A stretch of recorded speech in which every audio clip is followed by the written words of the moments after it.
I call upon the Minister of Communications and Works. Thank you, Madam Speaker. Madam Speaker, I beg to report that the bill entitled BVI Ports Authority Amendment Bill 2024 has passed through the committee with amendment. Madam Speaker, I move that the bill entitled BVI Ports Authority Amendment Bill 2024 be read a third time and pass as amended. Mr. Speaker, I rise to second the motion. It has been moved and seconded that the bill entitled British Virgin Islands Ports Authority Amendment Bill 2024 be now read a third time and passed as amended. Those in favor? Aye. Those against? The ayes have it. The motion is passed. I call upon the clerk to read the bill a third time. This bill may be cited as the British Virgin Islands Ports Authority Amendment Bill 2024. The bill has been read a third time and passed with amendments.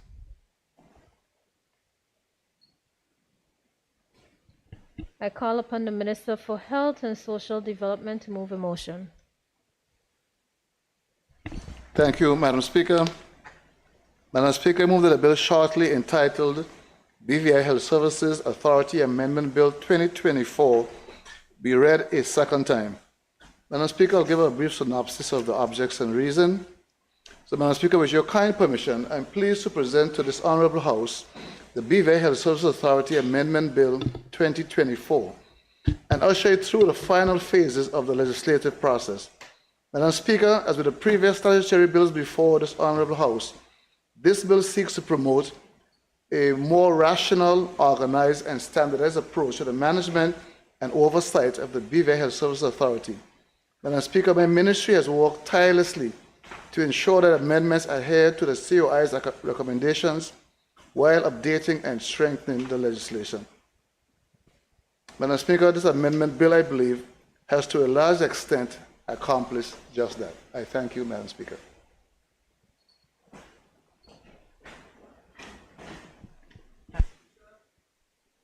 To second the motion.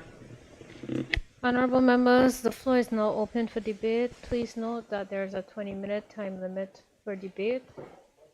20 minutes. Any member wish to debate? I recognize the member for the 2nd District, Honorable Melvin Turnbull. Thank you, Madam Speaker. Madam Speaker, with the exception, I think, of one bill I didn't debate, which was a college because I stepped out. Madam Speaker, I rise to, again, support the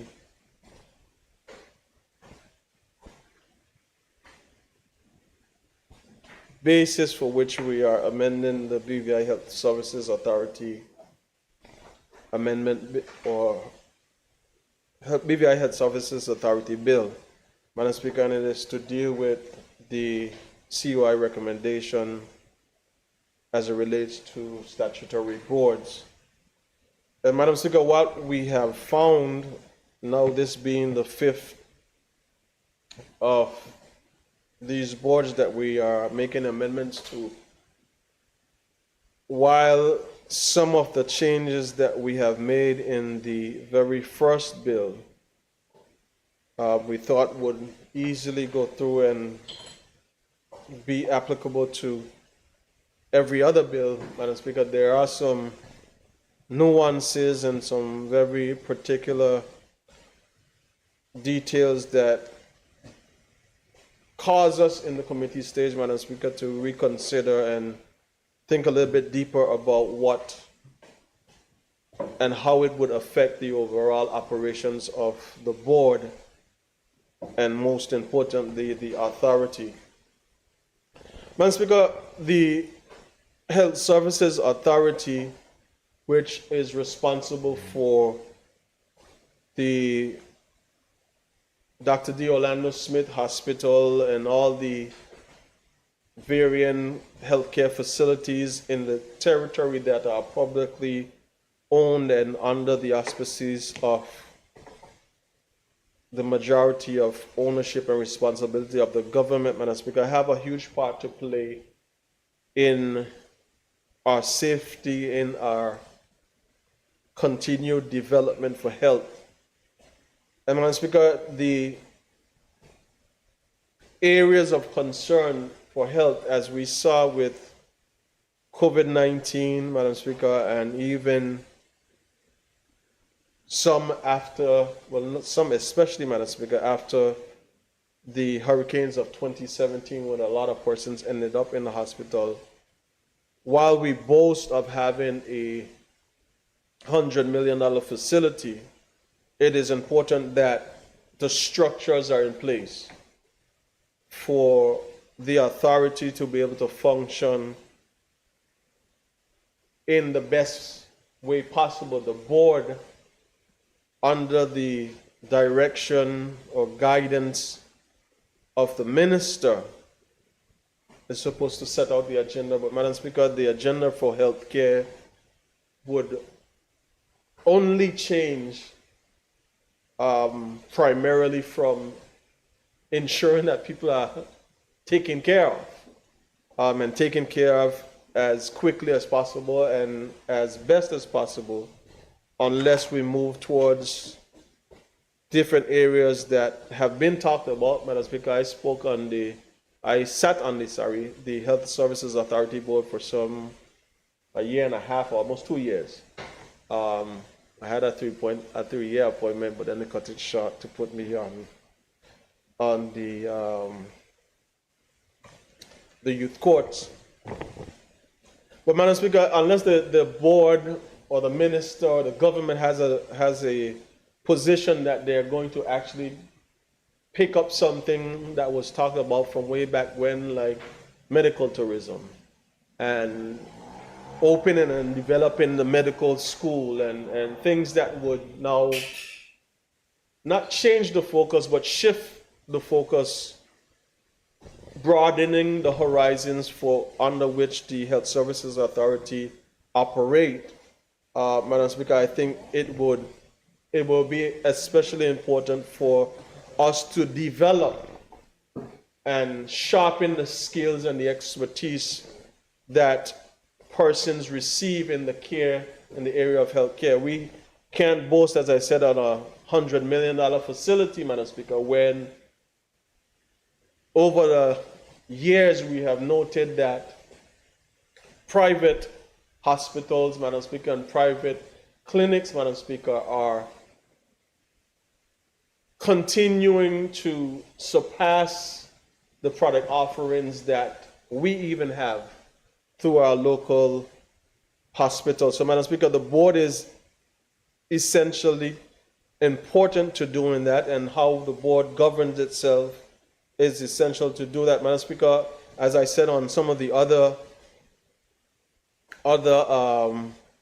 debates, when we look at the structure of how the board is set up and the way in which they are keeping themselves accountable, but not just the board keeping themselves accountable, Madam Speaker, ensuring that the Health Services Authority, the management, which is the CEO of the Health Services Authority, which is by and large the CEO of the hospital, Madam Speaker, the Orlando Smith Hospital, and all the doctors and nurses and staff that follow. Madam Speaker, we must ensure that they are governed with a certain standard that keeps within the perspective of the HIPAA laws, Madam Speaker, which we are governed by, even though we are not U.S., but it is a universal law that we are governed by. But the structures have to be in place for us to continue to develop.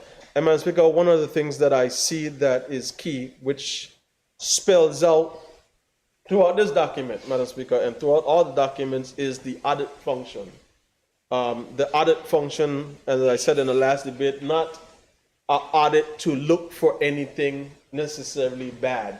When we hear about audits, we just think about what's bad and what's wrong and what's wrong. But Madam Speaker, the audits to help improve on systems, the ways in which Mr. I don't know if he's still there, but I think he is Mr. Michael Ferrara in the IT department, Madam Speaker. He has been, over the years, at least the 2 years that I was there, and I know there's a relationship now with the Snyder Hospital in the United States Virgin Islands, where they are working together to develop the information technology systems that help govern the operations for the Health Services Authority. The board is responsible, Madam Speaker, for making certain decisions on how much it costs for beds and how much care costs and how much simple things like bandage and different things cost. But Madam Speaker, I was down at the hospital yesterday visiting a family member and a very close friend, and every time I go to the hospital, Madam Speaker, I am amazed to see where we have come to, but I'm even more eager in anticipation to see where we plan to take healthcare. Because after the hurricanes, when a lot of our persons departed post Irma Maria, when they got sick because of they couldn't find the medicine or whatever the case may be, and then especially during the COVID-19 pandemic, Madam Speaker, we may not have had all that we needed. But Madam Speaker, I believe we may do as best as we could with what we had. And the resources that are needed, Madam Speaker, even from the board's perspective, I would encourage the chairman of the board of directors and that team there to continue in the quest of forming and forging relationships, Madam Speaker, with other healthcare facilities. I know when the Cuban brigade was here, they served, I think it was 3 months or 6 months longer than anticipated, something like that, Madam Speaker. But they provided a service. But my swan song, Madam Speaker, in the cosmetics of this bill, understanding what we're trying to do and meet this recommendation, my swan song for this debate, Madam Speaker, is through the minister, through the premier and his government, and through the chairman of the board, is let us focus, Madam Speaker, on developing the areas of care that have been lacking. The areas of care, like things like the MRI machine and the CT scan machine, where we are going to other facilities, Madam Speaker, and having to pay or having the patients pay those costs, established through the relationship with NHI, Madam Speaker, broaden the healthcare facility and the product offerings. And most importantly, Madam Speaker, I would charge the board, but I'm charging the minister who's responsible for the board, that we must look at the compensation packages that we are providing or offering, Madam Speaker, to our doctors, to our nurses, to our healthcare professionals, as compared to those who are neighboring us in the U.S. Virgin Islands, even in some of the other Caribbean territories, Madam Speaker. It is important that we raise the offering for compensation because, Madam Speaker, we are continuing to, the more we recruit doctors and nurses, and they come and they see what they're supposed to do, and then they go for whatever reason, whether it's on a referral or there's a client that needs to be, and I'm not going to single out any of the other facilities, but if they have to go to any one of those facilities to check on patients for care, Madam Speaker, when they ask a question, Good afternoon. what about Madam Speaker, when they ask a question and see how much are you being paid, and let's say for argument's sake, Madam Speaker, I might be a doctor hired under the Health Services Authority, and I know what I signed on for, but then I go down by Dr. DeCastro Clinic or Dr. DeCastro Health Medical Facility. And I just end up in a conversation about doctoral stuff, the stuff that lawyers don't talk about, but doctors talk about. And then she says to me that, this is what we're doing over here. And immediately my ears going to pop up, Madam Speaker. I'm going to find a way to try to get where Dr. DeCastro is, because same set of work, but a little bit more money. And Madam Speaker, over the last, I think I've asked this question in Standing Finance, over the last 3 to 5 years, the rate in which we have been losing doctors and nurses to other jurisdictions and other neighboring territories because of what we pay as compared to what is being offered, Madam Speaker, is something that Minister needs special attention. And it also, Madam Speaker, while we are recruiting persons from elsewhere, we have a lot, and when I say a lot, Madam Speaker, I mean a lot of healthcare professionals that are in the United Kingdom, that we have trained, that we have put through school in the United States of America, Madam Speaker, that are doing tremendous work, Madam Speaker, but when they consider how much they love home and would want to come back home, and then they hear what they gain pay, Madam Speaker, they don't want to come near nobody. So, Madam Speaker, it's something that we have talked about for a long time. It is something that needs urgent and immediate attention. I know the 5th floor minister, while I was there yesterday, I forgot what they said they were trying to do on the 5th floor. Some other development that you have coming on stream for care that you have brought in. Is either the 5th floor or the 3rd floor. I don't remember. It's a maze when I go in there, so I always ask for assistance. But Madam Speaker, is the 3rd floor? On the 3rd floor. On the 3rd floor, Madam Speaker, they are going to be broadening the healthcare services, but broadening the services, Madam Speaker, without the persons to actually work that are going to stay is a challenge. So I'm hoping, Madam Speaker, that will be one of the things that the board focuses on tremendously, because we can't continue to lose our people. Madam Speaker, I'll end with this, just to state that on last week, I attended a funeral for a family friend who was burying their dad.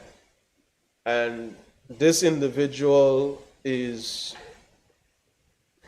I believe, the head nurse at one of the hospitals that we transfer our patients to, Baptist Hospital.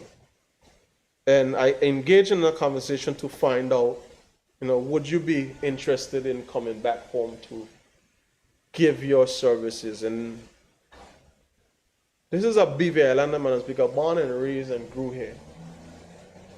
And the immediate question to me was, what do you guys plan to do to improve the way we do healthcare in the BVI?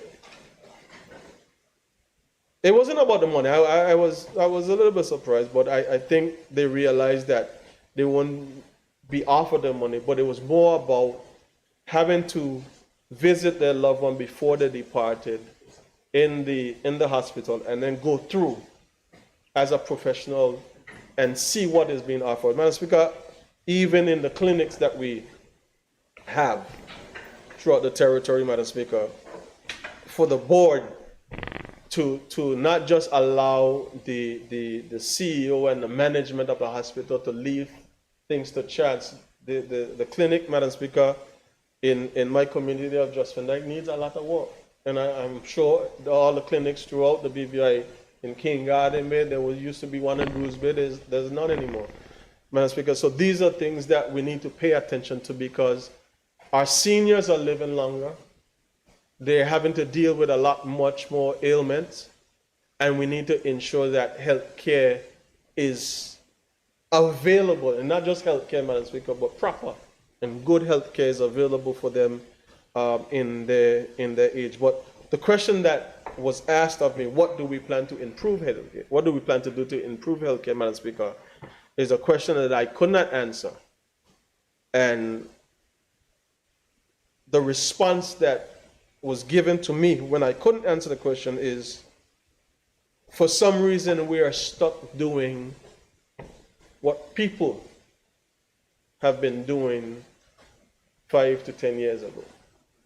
And we're behind the 8-ball, Madam Speaker. So I'm hoping, Madam Speaker, that it might not be achieved in this bill, but Madam Speaker, hopefully that I would just raise awareness for the board, for the minister who I start taking notes, that some of the things that need to be paid attention to, Madam Speaker, the salaries, the offerings that we have, the machine that are not working, Madam Speaker, that we improve upon them. But this stops ultimately with you as minister, but the board has to give directives, but they can only give directives if they have the resources, both human and financial resources, to be able to execute the mandate that is given to them each and every year, Madam Speaker. And I would end on this money part and say we need to be able to declare straight and fast what amount of money is for the BVI HSA and what amount of money is for the NHI, and have them operate accordingly. Thank you, Madam Chair. Madam Speaker, sorry. Thank you. Any other member wish to debate at this time? I recognize the Deputy Speaker, Honorable Stacey Mather.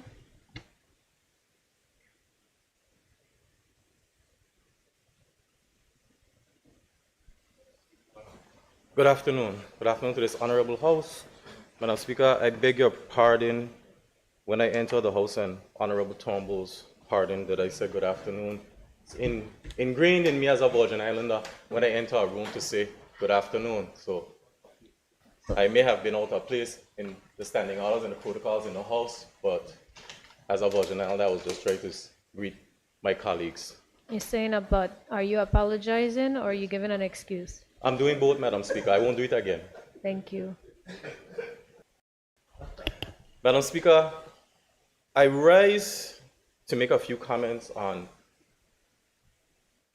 these amendments to this bill, and I will be brief because I may deviate a bit. Madam Speaker, perhaps it's timely that I rise and lend my support to this bill that we've been dealing with, similar ones where boards are concerned in our territory, because statutory boards have huge responsibilities in our country. And enough, but yet enough has not been said about health services in our territory. And Madam Speaker, although I was late today, I'm here, and while I stand here, although I'm a private person, my father is sitting in the emergency room at the D. Orlando Smith Hospital. So I thought it best that I come here and I say something on this. Madam Speaker, a few months ago, I did a procedure in a hospital, and I expressed my gratitude to the staff members that work there, because their dedication goes quite often without us realizing how hard it is. When I was there with him on Sunday evening, I asked one of the attending nurses, how are things? And they said to me, we make do. Which reminds me of teachers in the system, at least when I was there. I said to the nurse, when last have you had an increase? How long have you been working here?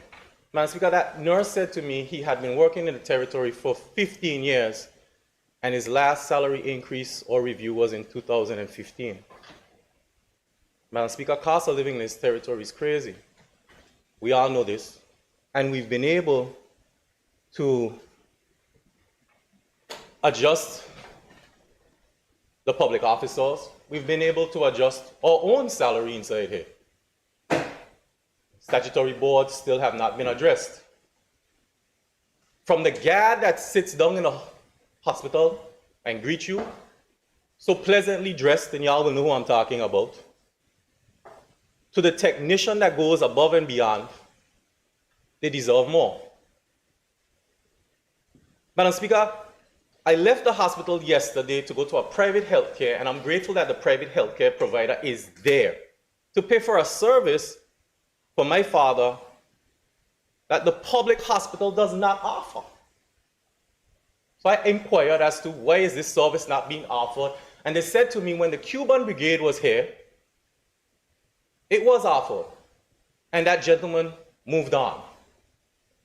Madam Speaker, we have not replaced that. Now, Madam Speaker, is it good business for the public health care to rely so heavily on the private health care? Madam Speaker, should we be shopping elsewhere? Or should we have the shop that people come to us to get it? Again, Madam Speaker, I am grateful to the private health care that they can provide what we need for our people, but we should have it. In this house, I got up and the Minister of Health has thanked me twice. I have said that in my other role in nonprofit will give towards health and education, but not roads. Yes, I'm fair, I will say. But Madam Speaker, how can someone give to the healthcare services or the Health Services Authority when we still do not have audited financials, Madam Speaker? If you go to the bank for a car loan, they want to see your business. But we don't have our business to carry to these private donors to ask them to help us, so they must blindly just give us money. Madam Speaker, where is the government's skin in the game? We cannot have public-private partnerships if we cannot show that we have prudence with our finances. Madam Speaker, everyone in this territory deserves access. But above all, the quality of access needs to be where it needs to be. We can have pie-in-the-sky dreams of having a cancer treatment center. We could have pie-in-the-sky dreams of doing this and doing that, but Madam Speaker, we have to invest in the equipment and the resources. So I am hoping, and let me tie it back, that these adjustments to the board, we put people on the board like a medical economist who can tell us how do we make money with what we have and how do we add more value to the healthcare system. Madam Speaker, we spoke in hand, my colleague to my left spoke about how much money is for NHI and how much money is for BVI HSA. Madam Speaker, does BVI HSA owe money for pharmaceuticals? If they do, how much is it? The BVI government controls the healthcare industry in the BVI. I meant it as a statement, but now as I said it, I feel it should be a question. Does the private healthcare supplement the public healthcare, or does the public healthcare supplement the private healthcare in our country? Madam Speaker, maybe I might not be like my other colleagues in here. Maybe they have no fear of growing old and having ailments. I do. And I would rather have what care I can have in this country be what it is. But Madam Speaker, we can't keep applauding the people them down in the hospital and in the clinics for doing their job, but we ain't giving them a salary that they could feed their family. And the only way we can is if we find a model that works in our hospital and our healthcare. So, Minister, I applaud you. I applaud the government. You brought a bill here. Good. Let's move it through. But where is the rest of it? Our people are getting cancer at alarming rates. Are we investing in studying that? Are we identifying how to do that? Who do we have our medical connections with? Do we have connections with the Cubans? Where are our connections to make sure where we're going? The minister and I had a conversation last week of health about our young people, the diseases they have because of their diet, because of different things they have going on in our life.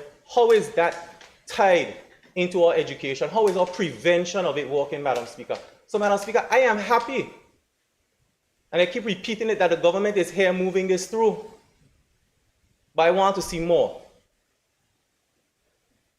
Madam Speaker, Sunday evening, and I have to say it, when my father was carried to the hospital by my brother and I, the doctor who attended to my father sat in Althea Scatliff in my classroom.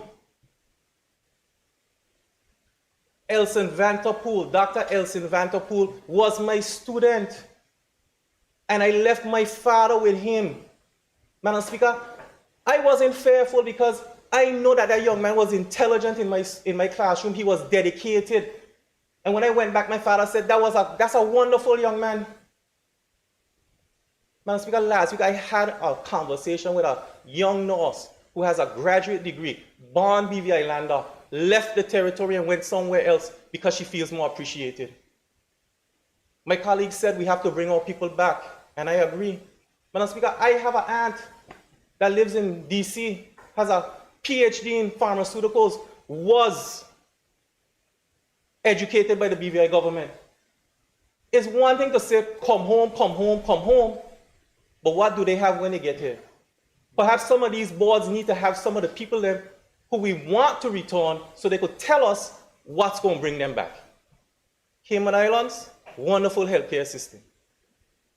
Madam Speaker, we could do it. We absolutely can do it. We have private healthcare providers in this country. Hesketh Vanterpool, Dr. Hesketh Vanterpool, Dr. Mitchell, Penn. Madam Speaker, we have people in our country that could help us figure out. I want to see a day in the BVI when the public healthcare system is celebrating milestones that you see the private healthcare celebrating. And I challenge the private healthcare donors or operators in this country. You have done well off of NHI. I'm going to raise my voice. It is time for you to give back to the public healthcare system. I know you do it indirectly, but go buy a machine and carry it down there. Help us. Help us figure it out. Madam Speaker, I can take my seat now. And all I want to say is I am grateful because when they cut me open down there, I was comfortable. I was comfortable.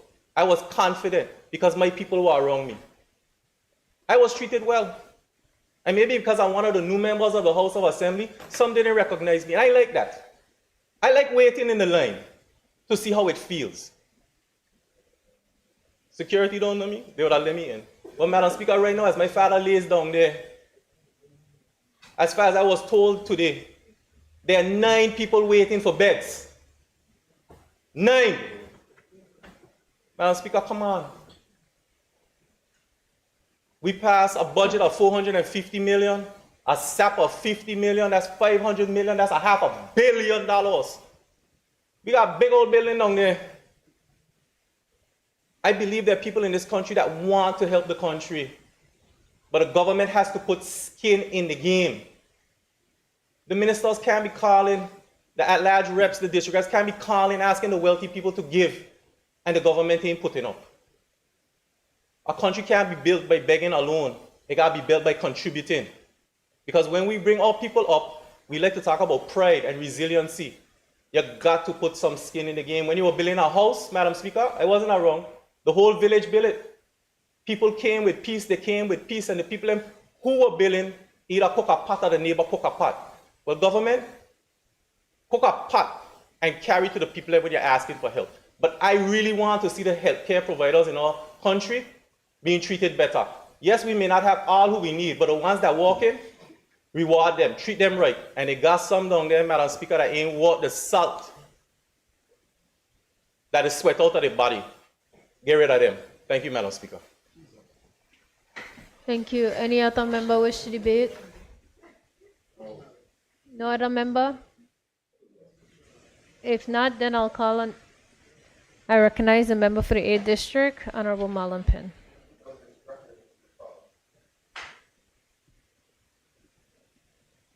It will be remiss of me to, as the immediate past minister, to allow this bill come before this honorable house and not say a few words within my 30 minutes that's allotted on the bill. 20. Oh, I thought I heard 30 on the way down. Sorry, I apologize for the speaker. That the bill that's before us here today. The health services, the BVI Health Services Authority Amendment Bill 2024. Madam Speaker, I'll pick up where my colleague last left off in terms of the staffing at the HSA, Madam Speaker. Madam Speaker, I've had, and I often call it a privilege, we who sit in these positions, who get the opportunity to represent the people of this territory. It's a privilege that's afforded to us by the people. And I count it a privilege to have had the opportunity to serve as Minister for Health for twice, but though short, I did serve twice. And I had a different perspective in terms of the application and the persons who perform the duties responsible in that profession. And I have a newfound respect for those individuals. One of those selfless professions where persons give of themselves and their family, some like politicians, to come and serve people, because when you look at the salaries in comparison to what persons in other jurisdictions make, you must say it's service. And I said to one of the very skilled surgeon who uses robotics and all those things to do surgeries, one time she was on the beach with us, and we were there talking about what she does, and the guys were praising. I said, what she does is service, because we cannot pay her for her knowledge, for her ability and expertise. And I want to thank those individuals who continue to give of themselves, of their skills and their talent. And particularly the man who the facility is named after, Dr. D. Orlando Smith, someone who has given his life to health services and service in this country. I want to commend those individuals in our profession, because I think they need to be commended. And the level of work, first-class work, that I see persons perform on a daily basis down there is short of miraculous, Madam Speaker. But Madam Speaker, we're here today to deal with the Beaver Health Services Authority Bill, Amendment Bill 2024, which is the last, I believe, for the sitting of the bills that we've dealt with to deal with a level of uniformity as relates to COI recommendation 25, 26, I think it's 24 to 27, that speaks to the statutory boards and the work that we need to address the issues at the statutory boards. Madam Speaker. Madam Speaker, we've had several variations, though we said we're striking for uniformity. Every one that we go through, we have some different variation that's adjusted for that particular bill. I don't see this one being any different. I think this bill has been much talked about, or this area has been much talked about in this public space recently. And I think it's important for us to do this particular sector justice because of its impact and the way it has worked. It has worked to provide the services to the people of this territory, Madam Speaker. The first call, if any one of us is injured, is to the hospital. None of the other private health facilities has emergency services. None of them will take you at midnight if you're in an accident or you, God forbid, fall ill. You have to go to a healthcare facility at Dr. D. Orlando Smith Hospital. So it's important for us to ensure that that facility is properly funded, to ensure that the people that are working there has the tools that they need to do their work, because at the end of the day, we have the lives of the citizens in the hands of that facility, particularly as it relates to emergency services, Madam Speaker. Madam Speaker, the two areas I continue to speak about, particularly surrounding these amendments to the boards, is the issue of good governance and the issue of indemnification, Madam Speaker. I'm going to talk about those two areas in conjunction with some concerns that I've seen and that I have, particularly with this facility, because of the vantage point that I had for the 8 months I was there in the last administration and 4 months prior to that, in the 2017, 2011, it was 2015, I think, administration, when we had the transition, Madam Speaker. And so first of all, and I've said this publicly and I'm going to say it again, based on, and I'm going to explain it because I believe that we have a responsibility to not just play politics with these subjects, but ensure that we properly educate the public on these things. We as politicians, as elected officials, have a responsibility to be forthright and tell people point blank and honestly and openly the circumstances under which we're operating.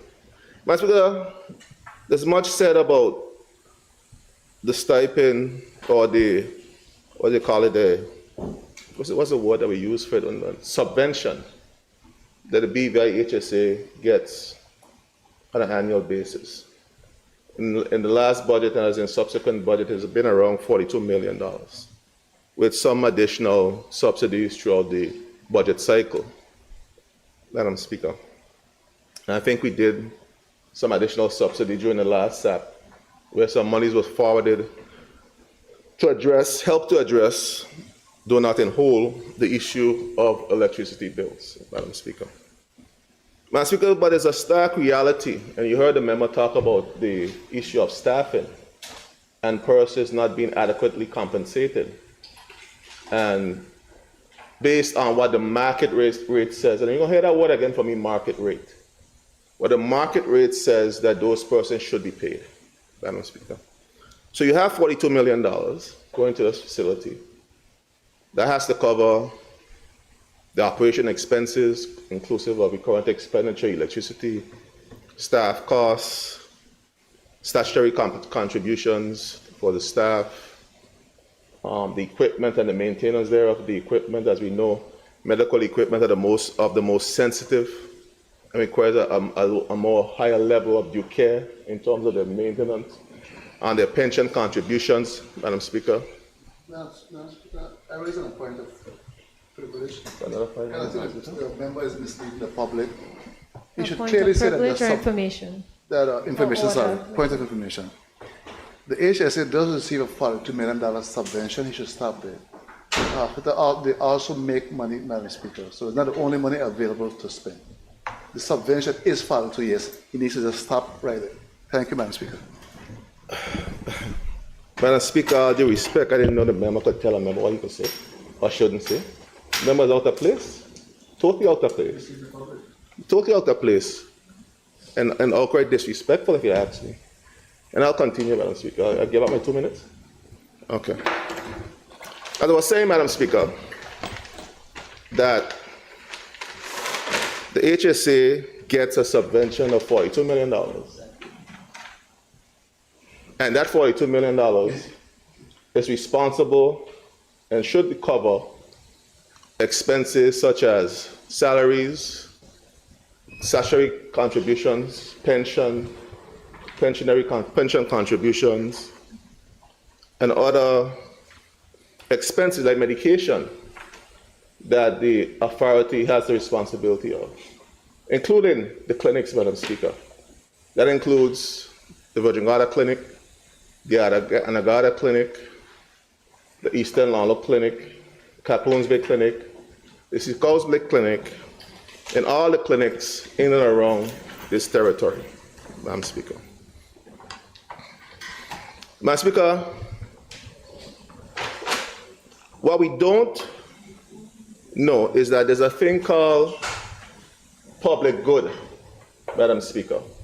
There are certain services that the HSA, by statute, because it's a public facility, has to offer based on statute.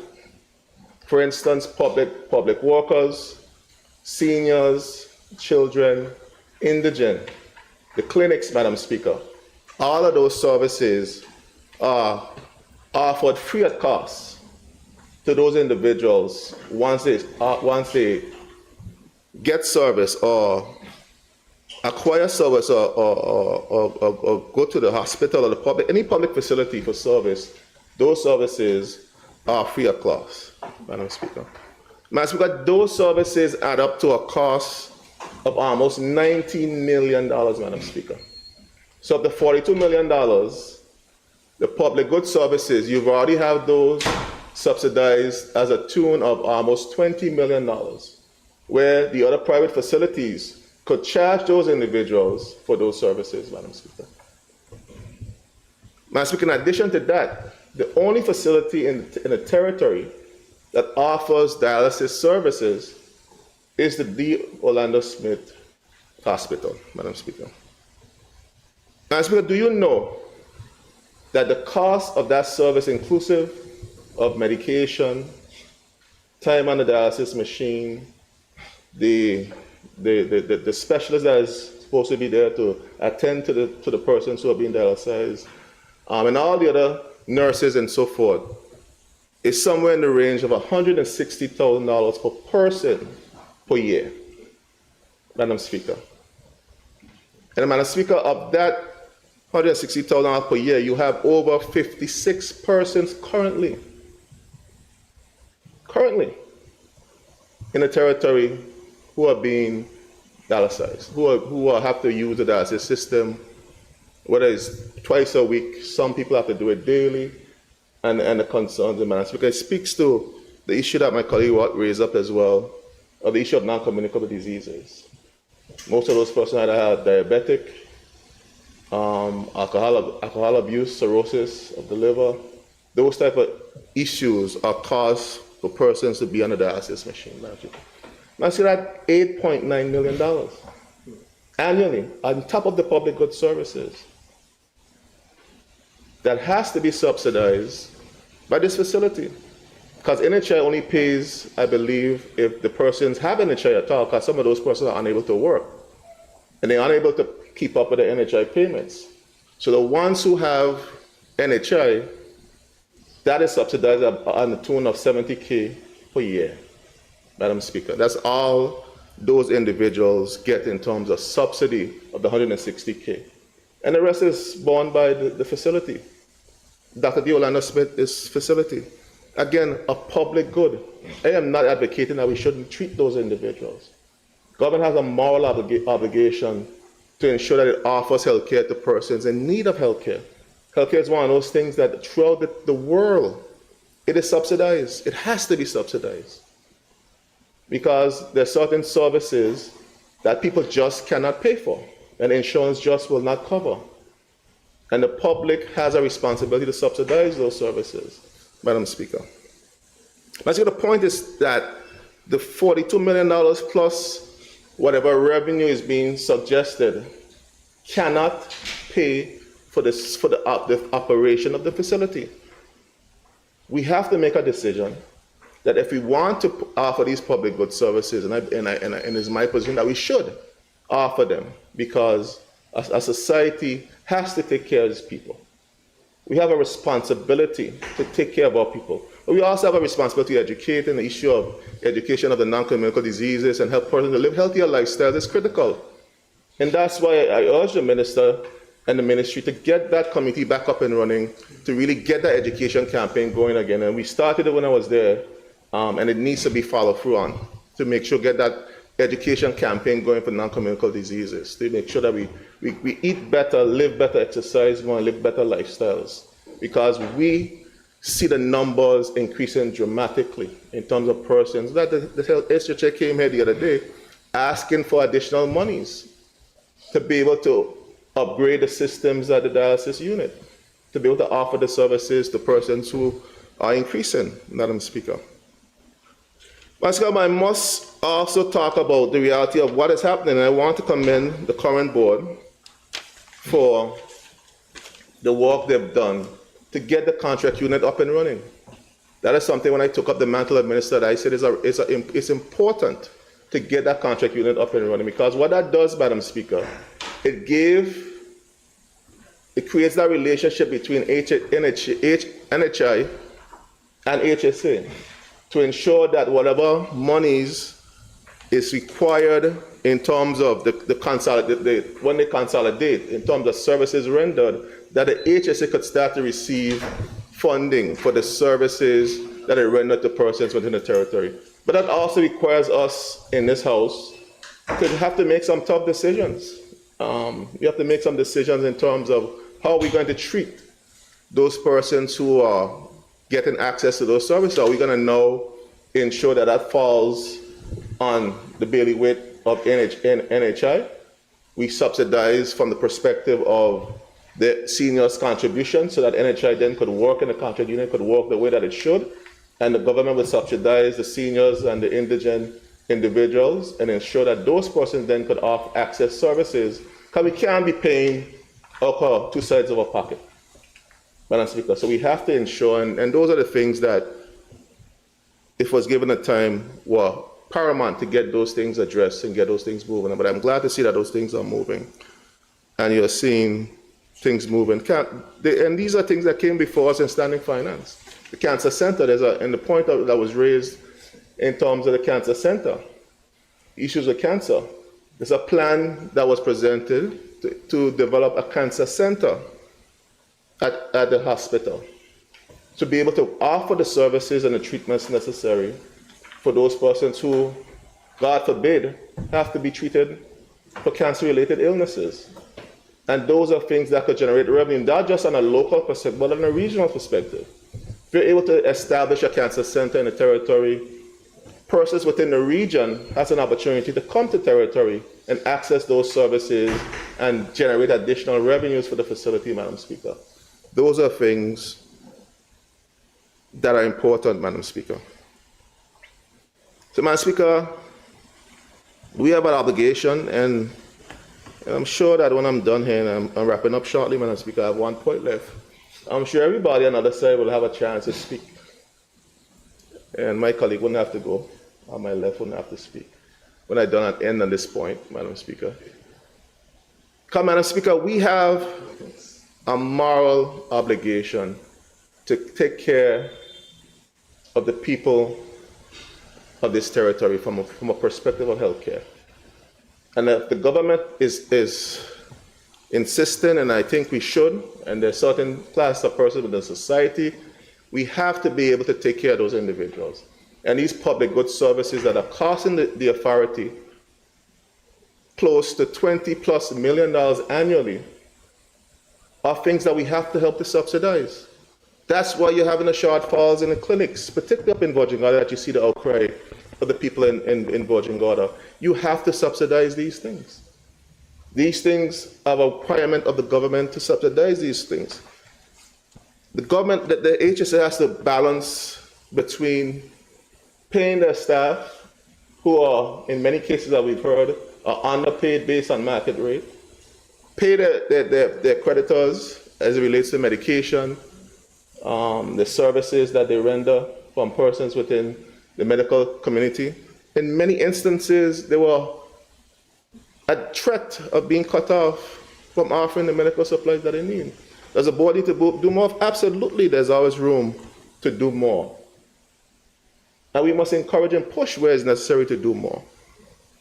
But we have a fiduciary responsibility to ensure that a facility of that magnitude is properly funded and is equipped to offer the services that is rendered. So, Madam Speaker, you can't have a budgetary process. We go through standing finance.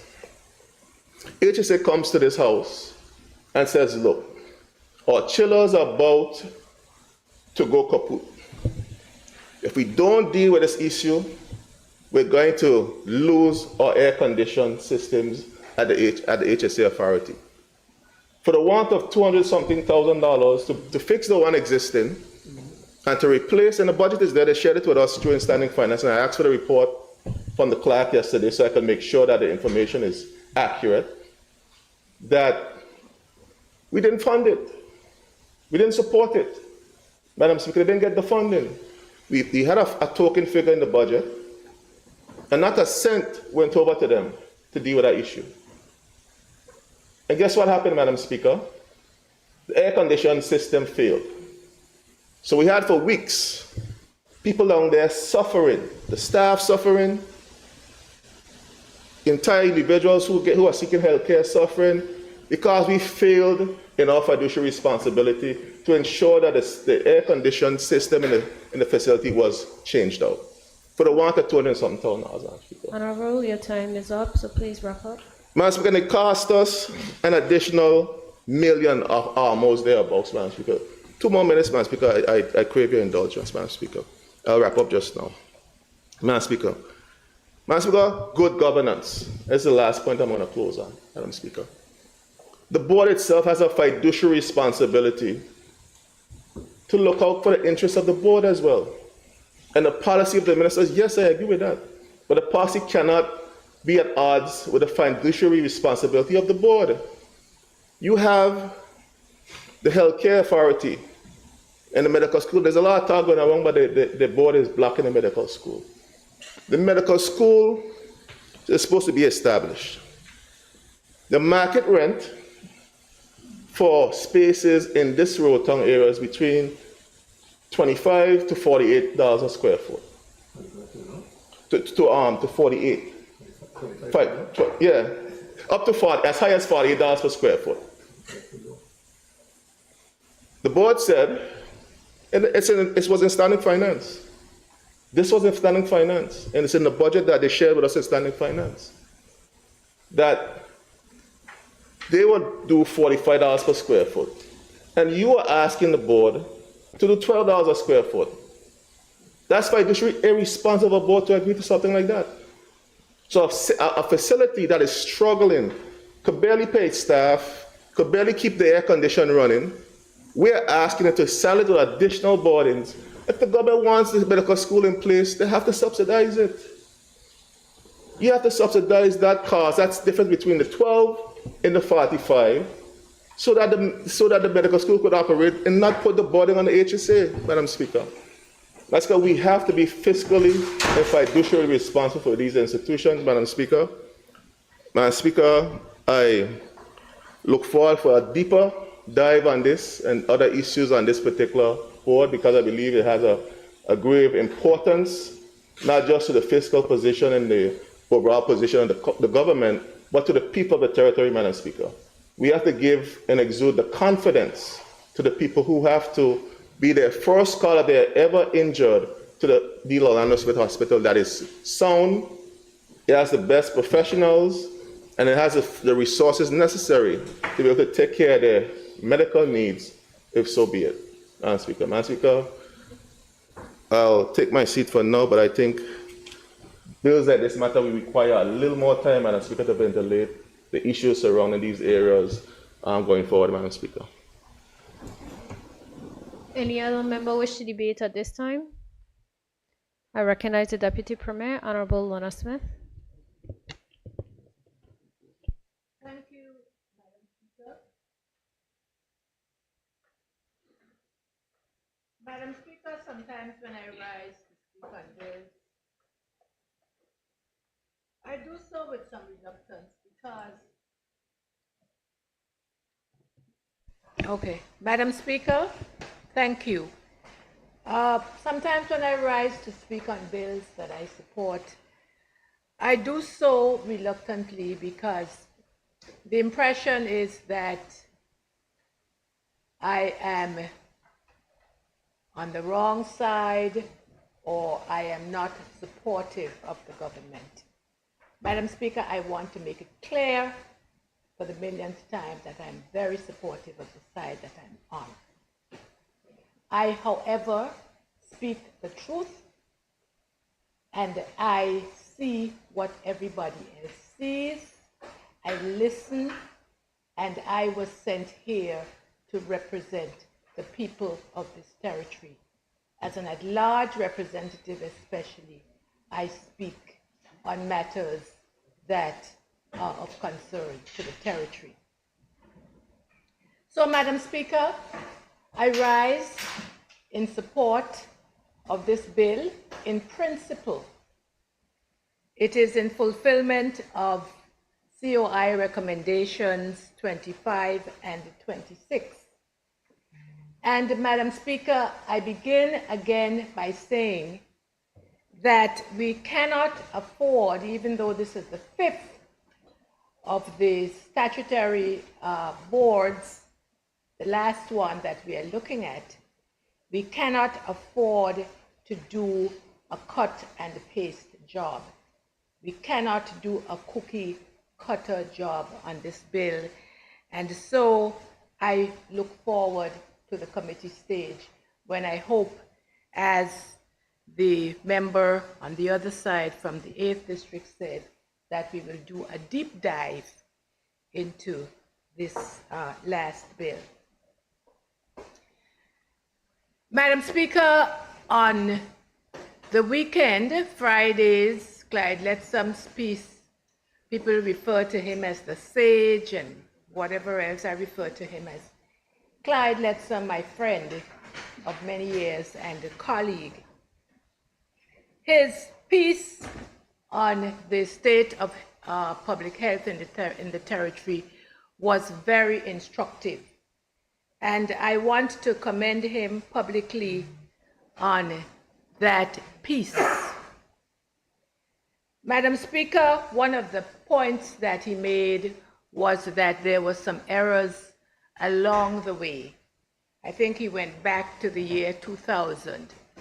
So the errors would have started long before even this administration. But we should not continue to compound the errors. We should try to fix them. Another thing he pointed to, which is very true, is that public health is the direct responsibility of this country.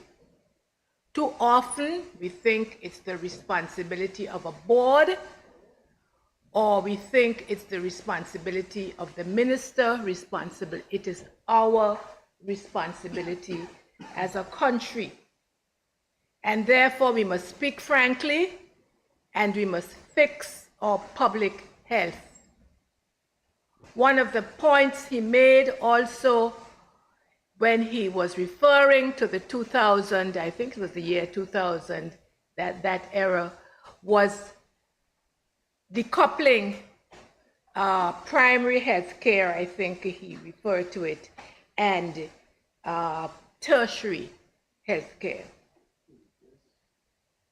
So, Madam Speaker, we find ourselves in a situation where our clinics do receive a level of attention. The doctors do visit, there is a community health nurse, and so on. But the level of attention that was paid to our public health clinics in various districts has been significantly diminished. We do not have enough persons, Madam Speaker, looking after our elderly, those who are ill, those who cannot find themselves coming to the Dr. D. Orlando Smith Hospital, and I'm going to come back to that. I agree with, I believe it was, in fact, most of the previous speakers commended those persons who do, it's a public health, it's their duty, their contribution. The likes of nurse, I believe her name is Bernell Smith, who does, she makes a contribution. People think that she's paid, but she goes out and does what she can as a dedicated nurse. And there are so many others who do similarly. We need to pay more attention to our primary health care, to our clinics in whatever districts they are, including on our sister islands.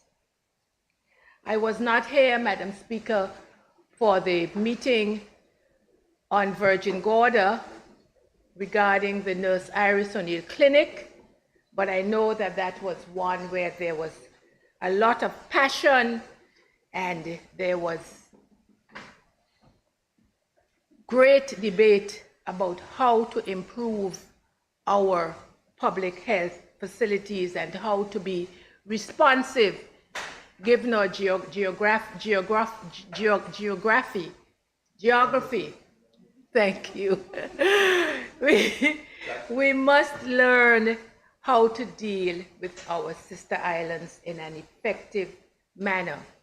In fact, Madam Speaker, I was talking to a friend this morning, and I was reminded that, in fact, there was even an air ambulance solution proposed years ago that went nowhere. Probably we need to revisit those things.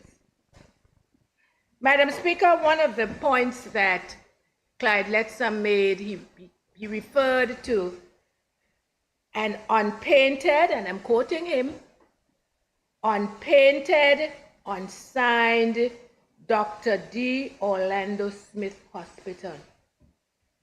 Madam Speaker, it would not be appropriate for me, as Dr. D. Orlando Smith's wife, to say too much on this matter. However, I am speaking as citizen Lorna Smith. And given that man's contribution to this territory for 50 years or more, we are sending a wrong message. The appearance of the hospital, the external side of it, it needs to be fixed, and we need to at least honor the man as we should and as has been agreed in the past. But enough said on that. Madam Speaker, I want to speak a little bit about the Chief Executive Officer position. Section 8 of the bill that we are about to go into committee stage speaks to the person being, if I can get to it very quickly. But Madam Speaker, the person must be a person with a sound knowledge of administration of health facilities. We cannot, Madam Speaker, have a person who has 20 jobs to do. So it is important, and I say this to my colleague, that we find the right Chief Executive Officer for the Health Services Authority as quickly as possible, with the time and the competence and the experience to deal with the Health Services Authority. Madam Speaker, I have to speak a little bit about the mentally challenged. We lost a couple of weeks ago, Mrs. Rita Fred Georges, who contributed so much to mental health. But, Madam Speaker, I go back to the point I was making about primary health versus tertiary health. And I remember the days, Madam Speaker, when nurses like, I can't remember his first name, Mr. Williams, he now works at people at Bougainvillea Clinic, and Basil, they were people who were working in the primary health division of the hospital, and they would, or I should say primary health, and they would pick up people on the street who needed attention, whose mental health needed attention, and they would make sure that they were taken care of. Madam Speaker, we need to return to those days, and we need to return to professionals who can give that kind of attention to the mentally ill. Madam Speaker, several nurses have come to me, and I'm sure they have come to other members of this House, about the fact that even though they gave the same period of health care to BVI Islanders, even though they served in the nursing profession for whatever the number of years is, whether it's 20 or 25 years, they still cannot get the kind of benefits that BVI Islanders get. Madam Speaker, we have to be fair to all, and we need to take care of those who have not yet been taken care of. Madam Speaker, finally, given the 20 minutes, I'm not going to overstay my time. Madam Speaker, I have to speak to the appearance of the outpatient facilities at the hospital. Madam Speaker, there is little reason why our outpatient facilities are in the decrepit state that they are in compared to other private facilities. A little bit of paint, a little bit of changing a door here and there, just making the place more attractive, hanging up, not even a painting, but a print would help. Persons, we must not discriminate on the basis of people's ability to pay. The hospital belongs to all of us, and just as other private facilities have attractive and decent looking outpatient facilities, we should strive at the Dr. D. Orlando Smith Hospital to have the same. And Madam Speaker, I'll leave that for the committee stage. Madam Speaker, I do look forward to our discussions during the committee stage. Thank you.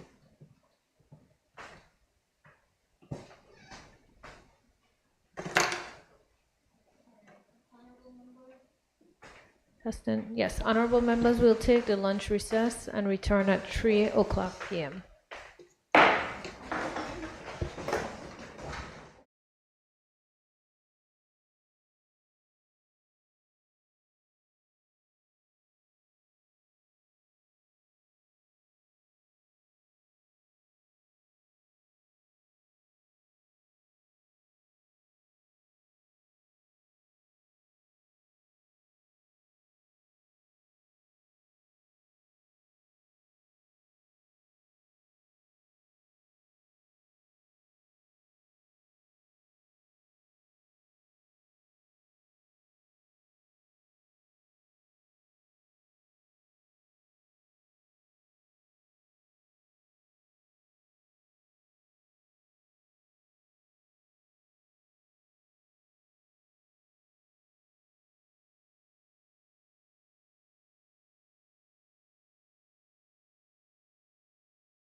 This House now resumes its sitting. Honorable members, we're still in the debate. Any other member wish to debate at this time? If not, then I call on the Honorable Premier.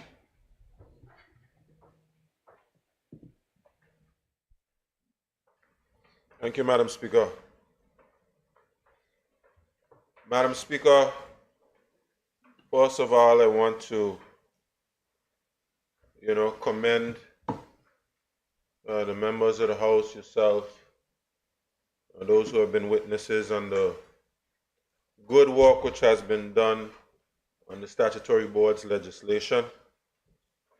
This is yet another one of those pieces of legislation, and I'm grateful that we've been able to get to this last piece of legislation, and we've been dealing with the governance of these statutory boards. And I believe we've made some good progress on what we have been attempting to do, Madam Speaker. Madam Speaker, we have much similar provisions to the 4 other boards that we looked at before. And so we've debated those things, and we've spoken about those things. People understand what we're talking about.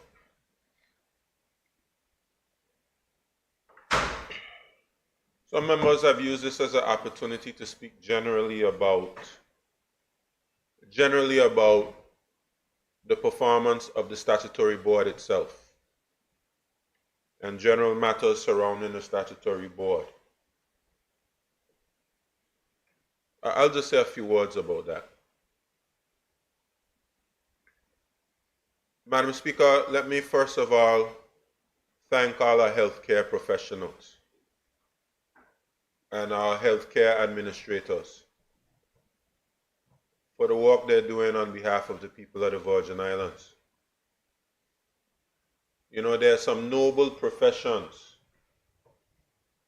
teaching, but right there with teaching is,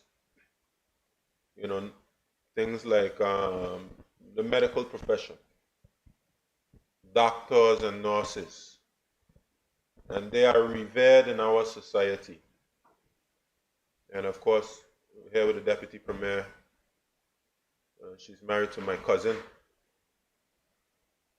who is an example of,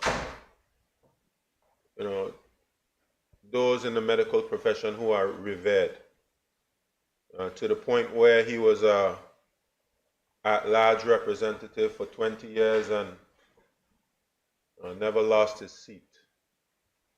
Perhaps if he continued to run, he'd probably still be here in the House of Assembly if he chose to. So, how popular a person he is. And very nice person, but of course, he has come into contact with many persons because of being a doctor. And I want to thank all of those persons who choose to serve in this capacity. And let me say, Madam Speaker, that we recognize that our health services in the Virgin Islands, they have some challenges. There's some problems associated with our health services. It's not my job, Madam Speaker, to bemoan those challenges. It's my job to fix them. And I have a very capable minister who's been catching some flack recently. And you would think that he created the problem, and you would think that he's been there for a very long time to solve the problem. But he came and met the problem. And it is his duty to be able to fix the problem with the support of the government, and all the different entities which need to support that effort. These problems did not just arrive in the Virgin Islands. These problems have existed for some time. And though they have existed for some time, it is certainly our intention not to pass the problem along to any other administration, but to deal with it ourselves. Madam Speaker. Madam Speaker, what has come up quite a bit is the financing of the health services. It has been a big problem. And it's a problem that has been exacerbated over time. Madam Speaker, we built a over $100 million hospital. And this was supposed to be part of the solution to the healthcare challenges that we face. But that institution, that hospital that we built,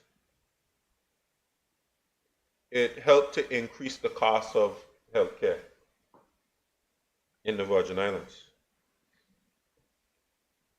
I just have some figures, Madam Speaker, with your permission that I'll read in terms of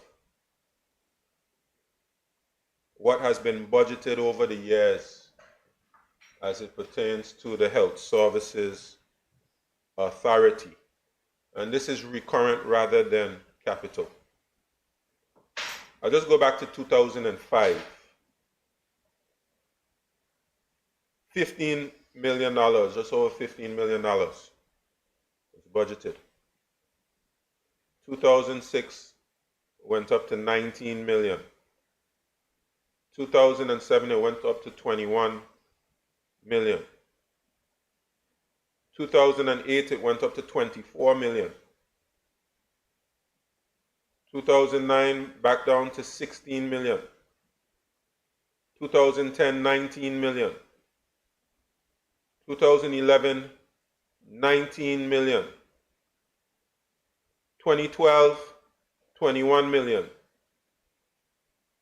2013 23 million. 2014 22 million. 2015 25 million. And then something strange happens in 2016. They have two items here. I'll have to ask for an explanation exactly what it means.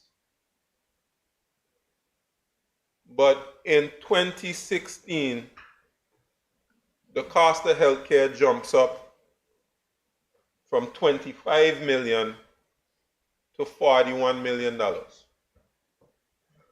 An additional $16 million, which we're hearing is not enough.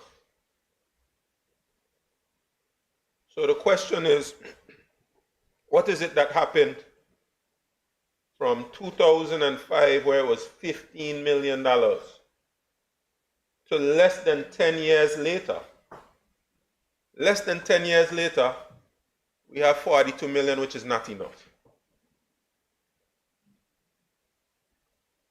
Well, I can tell you, Madam Speaker, part of it is we built this hospital. That's a part of it. I'm not saying that the hospital didn't need to be built, but right after we built the hospital, we came with the national health insurance. And the national health insurance, based on what was explained to the public, was supposed to provide a sustainable means of financing healthcare in the Virgin Islands, particularly our Health Services Authority, that we say could not survive without a national health insurance. The challenge is, Madam Speaker, that national health insurance, which should have been providing sustainable financing to our public healthcare institutions, has provided financing mainly to the private medical industry. And we're grateful that the private healthcare providers are doing well. But what has been explained to me, Madam Speaker, is that all the persons who don't pay, the persons who are considered to be indigent, children, persons over 65, they're sent to the public healthcare institution. And the people who can afford to pay something, they all go to private healthcare establishment. So that NHI has done very little for our public healthcare institution. And while the Health Services Authority is crying out, the NHI is not much assistance. And Madam Speaker, I have made it very clear that we have to bring back the national health insurance to this House for amendments. And there have been amendments on the table for a long time which have not made it to the House yet. But I believe that this minister will be the one who will take the bull by the horns and be able to make these changes which are needed to ensure that that NHI can help with the financing of our public healthcare institutions. One important step in that direction is the contract committee. Now, Madam Speaker, I've been told that that contract committee was set up after the establishment of the NHI.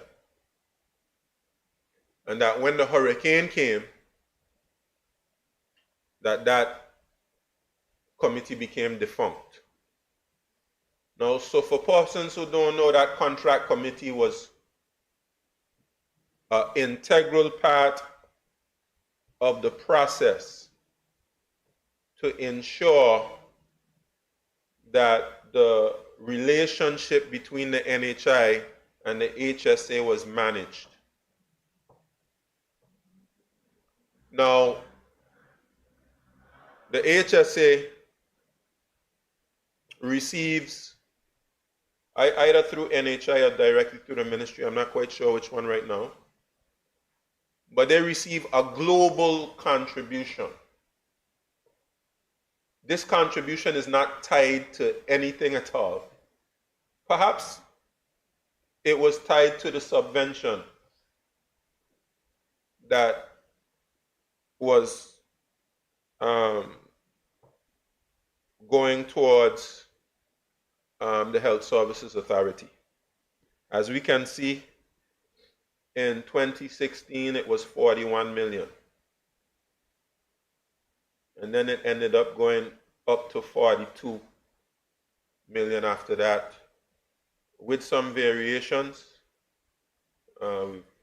actual spending sometimes has gone above 42 million for various things that pop up. But that figure is not tied to the actual provision of health services. We have the private medical providers. How it works for them, persons go get services, and a portion of that bill is paid by the NHI. That's not how it works in the public sector. Public sector, despite what services are provided or not provided, you get one figure. One figure completely. Now, healthcare can't work like that. A sustainable means of financing healthcare has to be, if you provide services, each time you provide a service, NHI pays something on your behalf.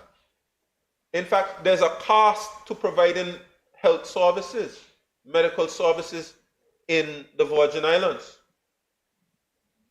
And what we need is that every time a service is provided, the cost of that can cover the cost to pay for those health services must cover the cost of providing the service. That is how you have a sustainable form of financing. And what the NHI should have done is for those persons who cannot pay the cost of medical services on their own, the NHI is supposed to supplement it. And that way, the Health Services Authority would be able to, when they provide services, collect the money that's necessary to provide those services. And that hasn't been happening because the health services has just been getting a figure which is not tied to the provision of medical services at all. Now, that contract committee is supposed to manage that relationship. And this is where we fell down, Madam Speaker. It wasn't until this minister came to office that that contract committee was set up. And I am a fair man, Madam Speaker. I am a fair man. And therefore, I will give credit where credit is due. The current chairman, Ron Potter, he himself spoke to me and told me all about this contract committee. And of course, pushed to have it re-established. But Madam Speaker, you know, we've had several health ministers there in the seat who have not established that contract committee.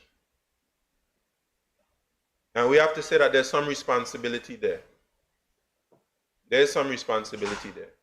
Some of it on the VIP side, some of it on the NDP side. There's some responsibility there.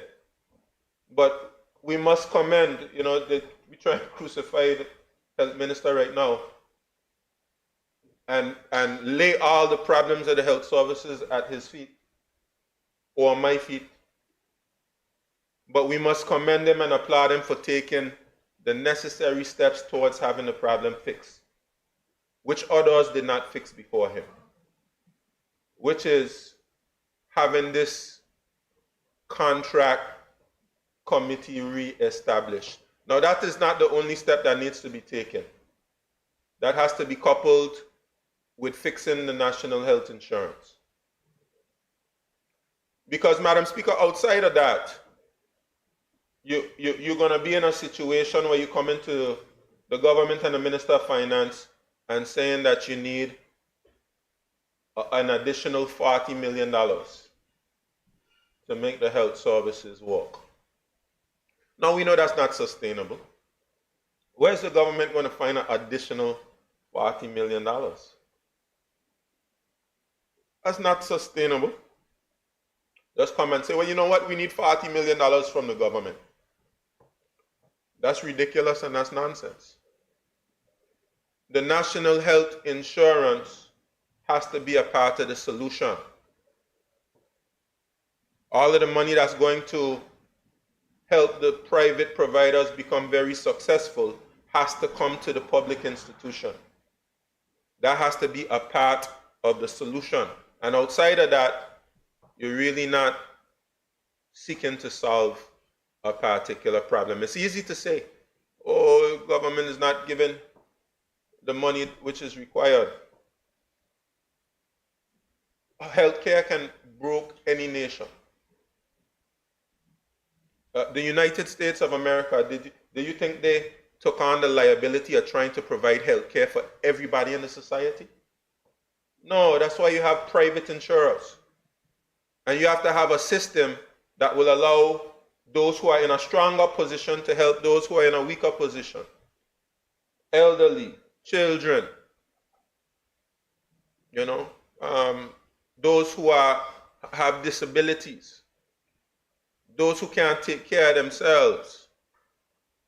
This is what is supposed to take place. We haven't gotten it right here in the Virgin Islands, and we have to get it fixed. Madam Speaker, I know I'm probably nearing my 20 minutes, so I will, Madam Speaker, return to this conversation because I'm pushing hard. I know the minister is pushing as well to get the national health insurance back in here. The minister pushed, he got that contract committee done, and I mean the member for the 8 didn't give him any credit for it. He thanked everybody else except for the minister. But I want to commend him for getting it done, and I know with that same spirit he'll come here and he'll get the NHI done as well, so we can introduce a sustainable means of financing healthcare. Then we can pay people what people deserve to be paid, and bring home all of these Virgin Islanders who are abroad, and pay them a decent salary and have them working here for their own people, and that we can have a salary review at the health services. That's what we're aiming for. We did it for government. We did it here for government because we knew about the cost of living. You know, Parsons hadn't had a salary review here in over 20 years since Ralph O'Neill commissioned one. We got that done, and we delivered. We found the money, and we delivered for the revision of salaries for central government. We want to be able to replicate that for the statutory bodies. But we need a sustainable means of being able to do it. So, Madam Speaker, I thank you for your indulgence. And of course, I support the bill, looking forward to going into committee stage so we can deal with it appropriately. Thank you, Madam Speaker. Thank you. Any other member? Any other member wish to debate? I call on the Minister for Health and Social Development to wrap up.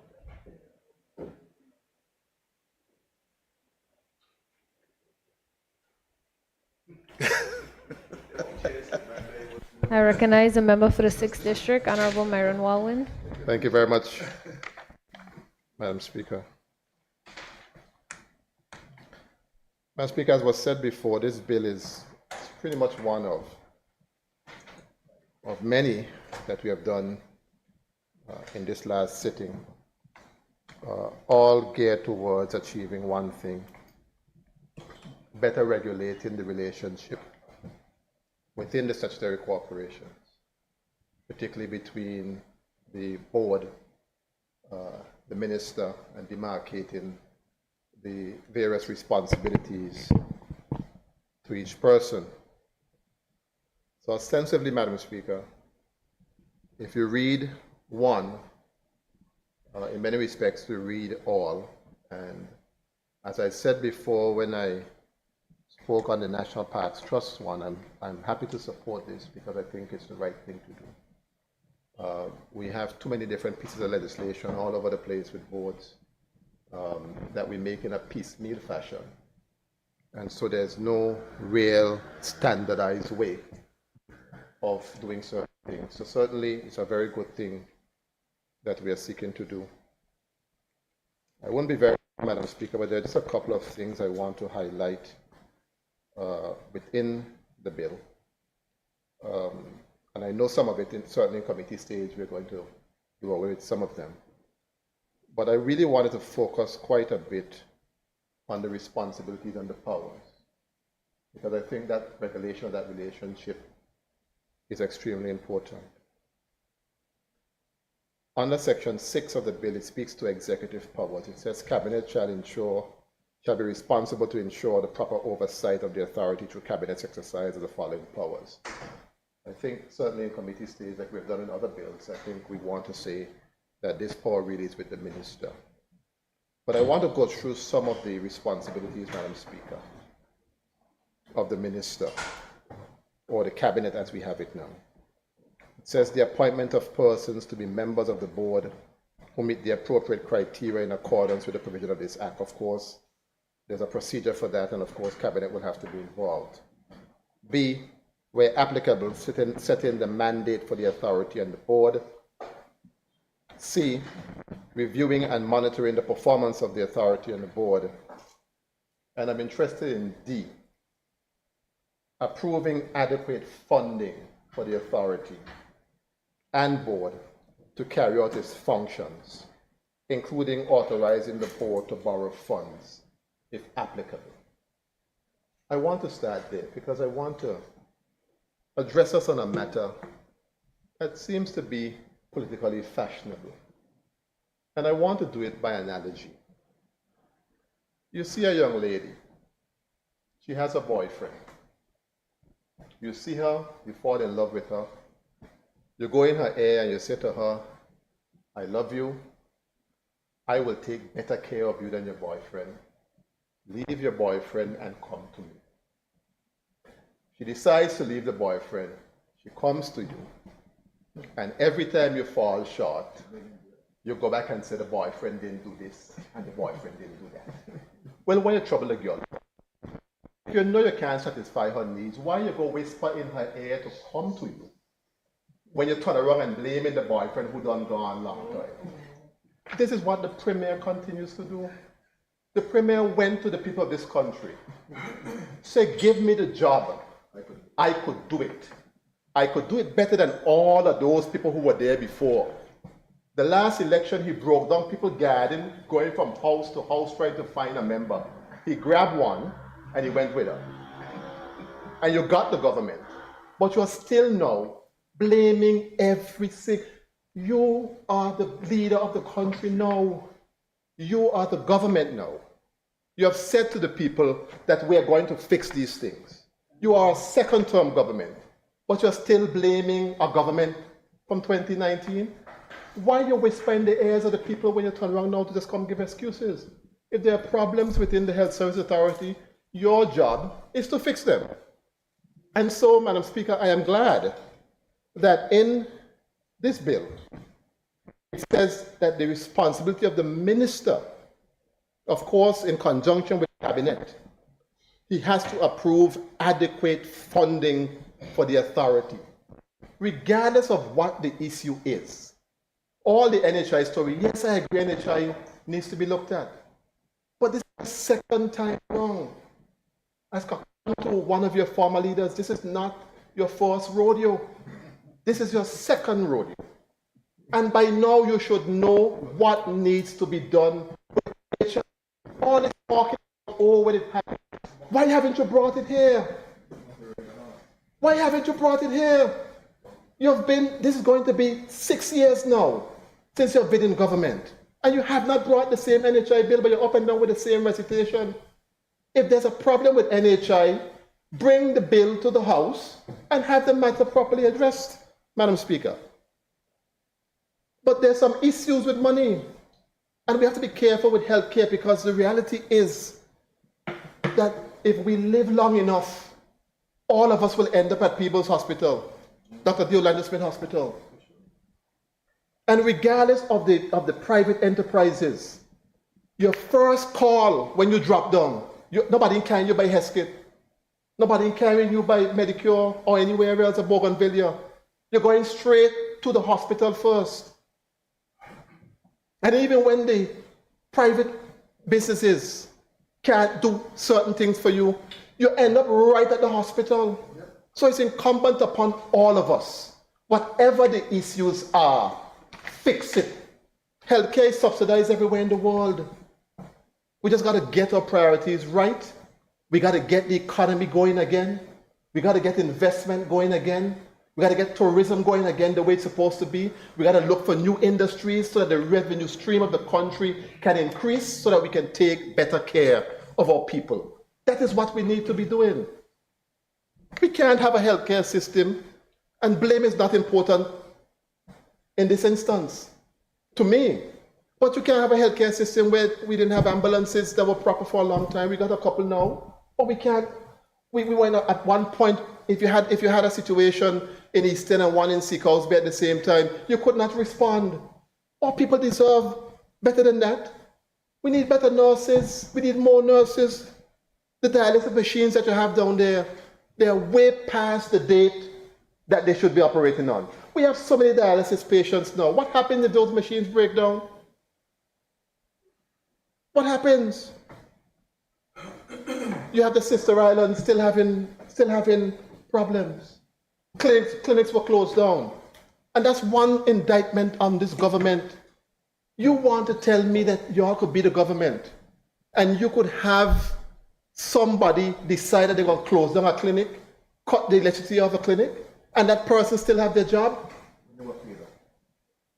That can't be right. But I want to believe that the person would have spoke to the minister before he did it, because I know the person. The person is a prudent person. I fully well believe that he spoke with the minister before he made that move. I believe that he got the green light from the government. And those are the sort of things, Madam Speaker, that we can't allow to continue to happen. The people at BVI Health Services Authority, they came to us during the Standing Finance Committee. They made a wonderful presentation. Premier, you were in there. I think you were on a trip somewhere. That's when you had turn off and leave your own budget, and you went somewhere, got frolic, and you come back with your hand empty.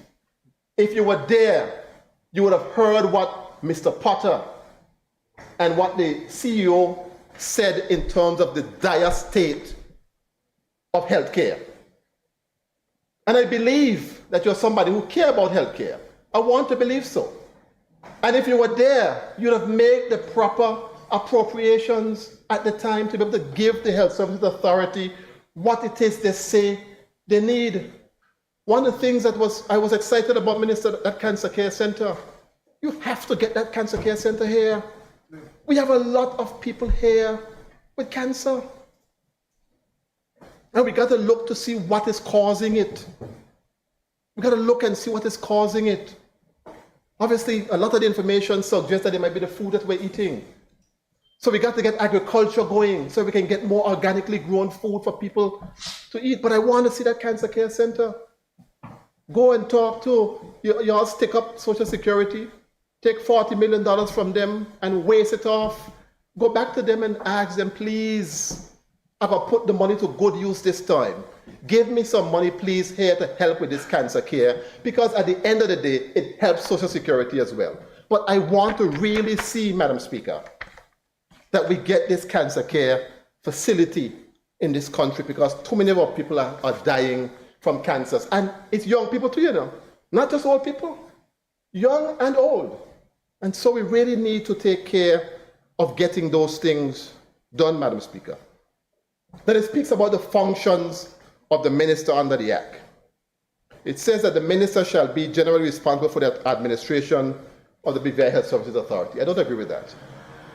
I don't think that is what we meant, because we have to bear in mind that Health Services Authority is a corporate body, and it's a board that has its own legal personality, so the minister has to be very careful how he deals with it. It goes on to say that notwithstanding the generality of subsection 1, the minister shall be responsible for establishing a national health strategic plan.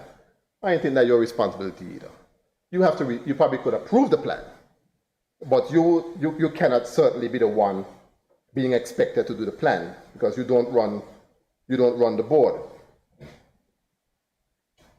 It goes on to say he may issue directions to the authority or establish policies or guidelines respecting the management of its operations and the provision of health services by the authority, and monitor patterns and results in the health system to evaluate the effectiveness of the authority in respect of its responsibilities. Now, the functions of the minister is important, and the Health Services Authorities Act is one of those few acts that sets out some of the ministerial powers. I think the act is what, 2004. Particularly about how you remove people from a board. And I want to speak about that. Because to me, when you serve on boards, and I've served on many boards here, and I'm sure many other members have served on boards as well, it is more community service in my mind than anything else. It is people using their talents and their skills that they would have acquired, whether through their profession or otherwise, to lend to the country. The stipend ain't nothing. If you're on a board for 3 years, the printing of the paper, your time away from your desk, particularly if you make money based on an hourly rate, you end up losing money, but it is part of your community service. What we don't want to happen to people is for their reputations to be tarnished when they stand up to ministers. And I don't think that ministers understand their role in that respect. If you have a board, Madam Speaker, the directors of the board have a fiduciary responsibility to the board. The responsibility is not to the minister, it is to the board to work in the best interest of the board. That is why it's important that you just can't arbitrarily dismiss a chairman or a deputy chairman or a member just because you want to cover yourself. We can't do that. We can't treat people like that. We can't damage people's reputation that way. The situation in Virgin Gorda is an unfortunate one. And I want to extend my sincere condolences to the family that lost that gentleman. But, Madam Speaker, we have got to be truthful. Virgin Gorda has had issues with health care for a long time. They haven't had excuse. It's the same government, the National Democratic Party government, that built that facility. You went and you whispered in the people of Virgin Gorda ear, I could treat you better. Take away the girlfriend again, you know. And all you got to do now is put some equipment in there, get some staff in, and keep the place open, and you can't do that. Leave the poor girl come out of good house, because when you're in good house, bad house, they'll call you. The girl come out of good house, go in bad house, can't get nothing to do now. No, you're the member for the night. And that's the point I want to bring to you. And I want to bring it very strongly. And Madam Speaker, I want to put it strongly. Because you have a member for a district who is also the Minister of Health. And the hospital is closed in Virgin Gorda, and you're the Minister of Health, and you ain't know, and you ain't do nothing about it. But who needs to get fired? If anybody should be fired, should be the minister. Think about it. Think about it. And it is ironic that the minister now is calling for the head of the chairmanship of the board, but when the premier made his $20 million snafu, and I raised the matter and said he should resign, he was the first one that got up and said resign for what? But now you want to kill Ron? You think Ron is a cashew without a nut? No. No. You can't do things that way. And then to go send a professional man a WhatsApp to tell him resign by WhatsApp. That is what the country is coming to. And that is why I want to see standards, Madam Speaker. Standards in these documents. So that you would know where your power starts and where your power ends, Madam Speaker. So I'm glad that the bill is certainly addressing that.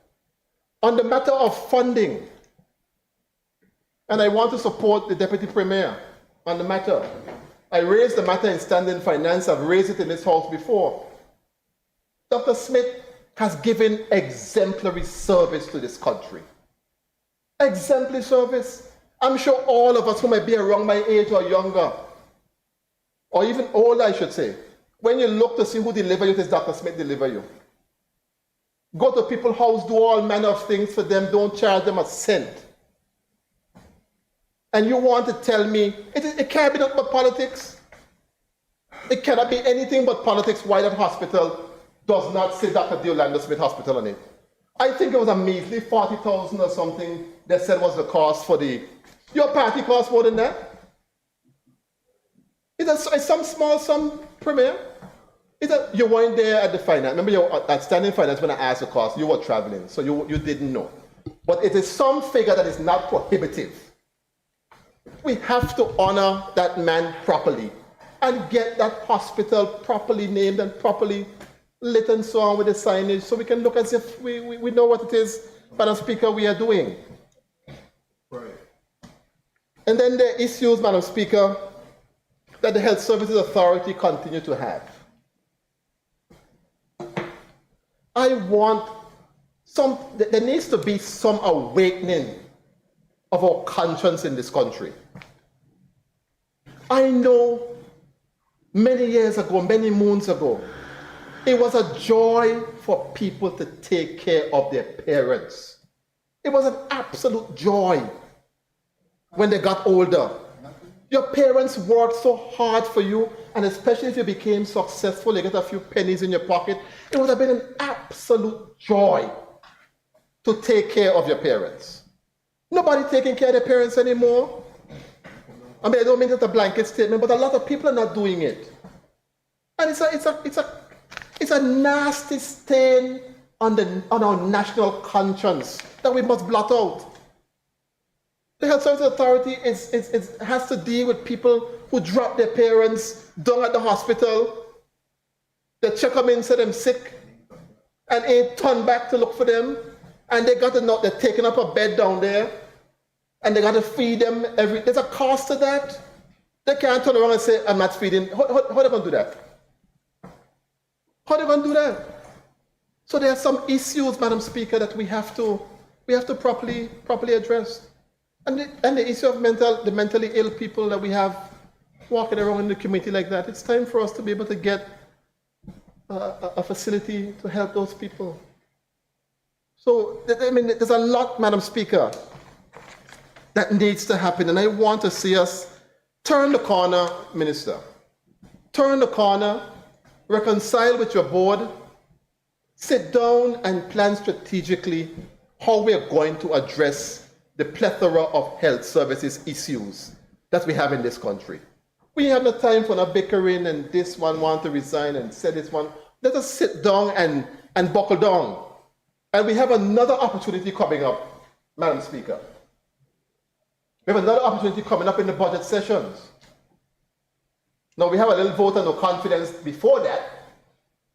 And I understand the strategy really would have been to, overload this current sitting with all of these things, including the loan facility, and maybe try to see if we can come back to the House within the next 60 days. By then, you're done. Whoops, you're in November. Standing finance start. And then the poor little voter no confidence doesn't see the light of day until January. I know that is your plan. To water it down. To water it down, Madam Speaker. Honorable Member, please wrap up. Yes, Madam Speaker, I'm wrapping up right now. But I hope that we get to standing finance, where really, again, the Health Services Authority can come in and tell us exactly what their problems are. And we find the resources, Premier, to be able to assist the authority. Because regardless of how competent the board members may be, however competent a chief executive officer would be, they would not be successful unless they have the resources to do their jobs properly. And I say to this House, the health of the nation is the wealth of the nation. And let us put as much money as we can behind the authority to help our country. Thank you, Madam Speaker. Thank you. Any other member? I recognize the Junior Minister for Agriculture, Honorable Carl Dawson. Thank you, Madam Speaker, for the opportunity to speak on this matter. I will admit I did not necessarily plan to speak on this because, as I've said before, as important as these matters are, there is still a challenge with us accomplishing certain things within certain times.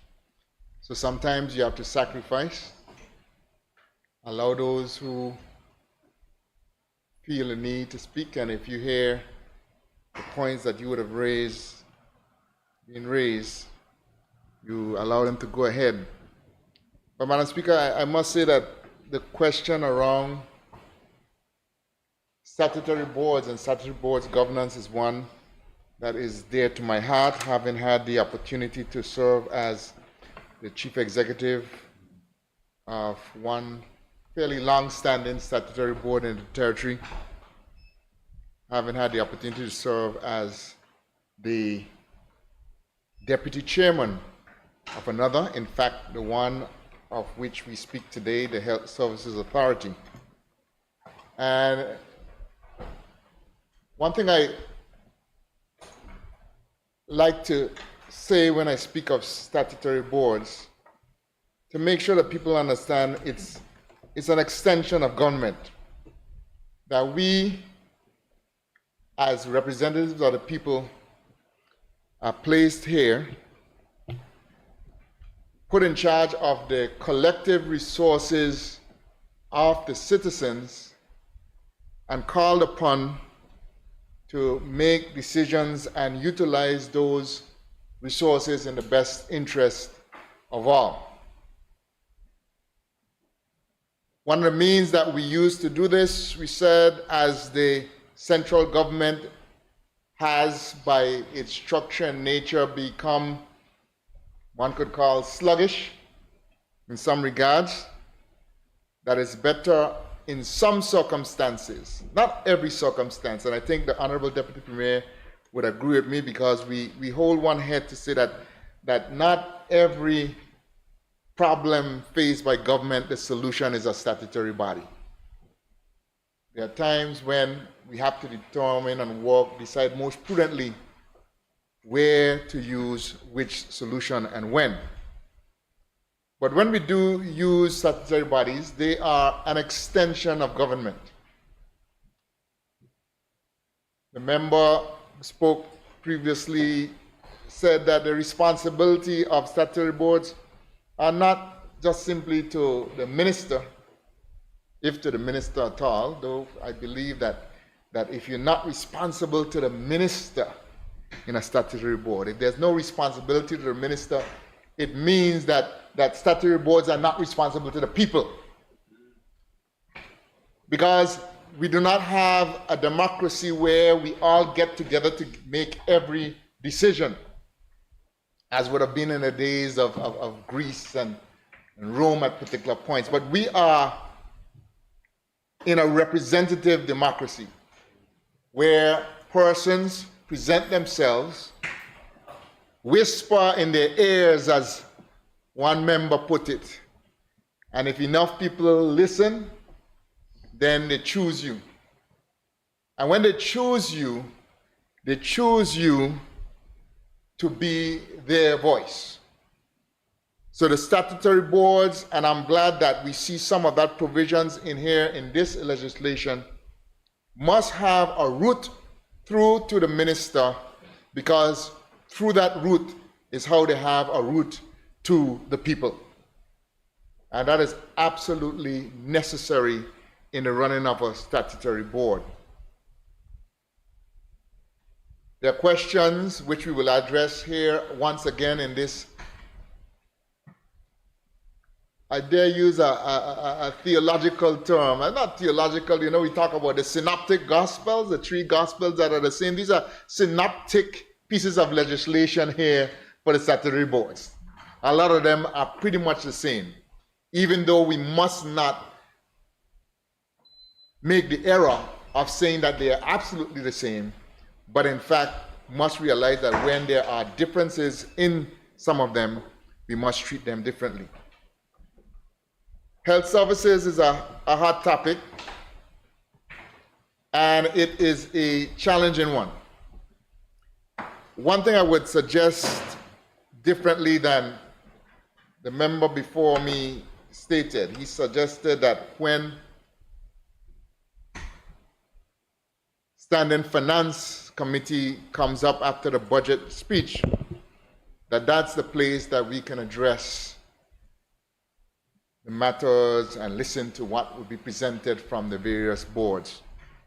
Madam Speaker, I would like to suggest something a bit different. I believe I would have suggested it on my first opportunity to speak in this House, that there are matters that are of such great importance that we must all sit and deliberate on them, aside from party positions. Madam Speaker, I believe that healthcare is one. And I believe that when we are having that conversation, it must be a conversation with a purpose, either at her home. And it's not because she is the Honorable Carl Dawson's mother.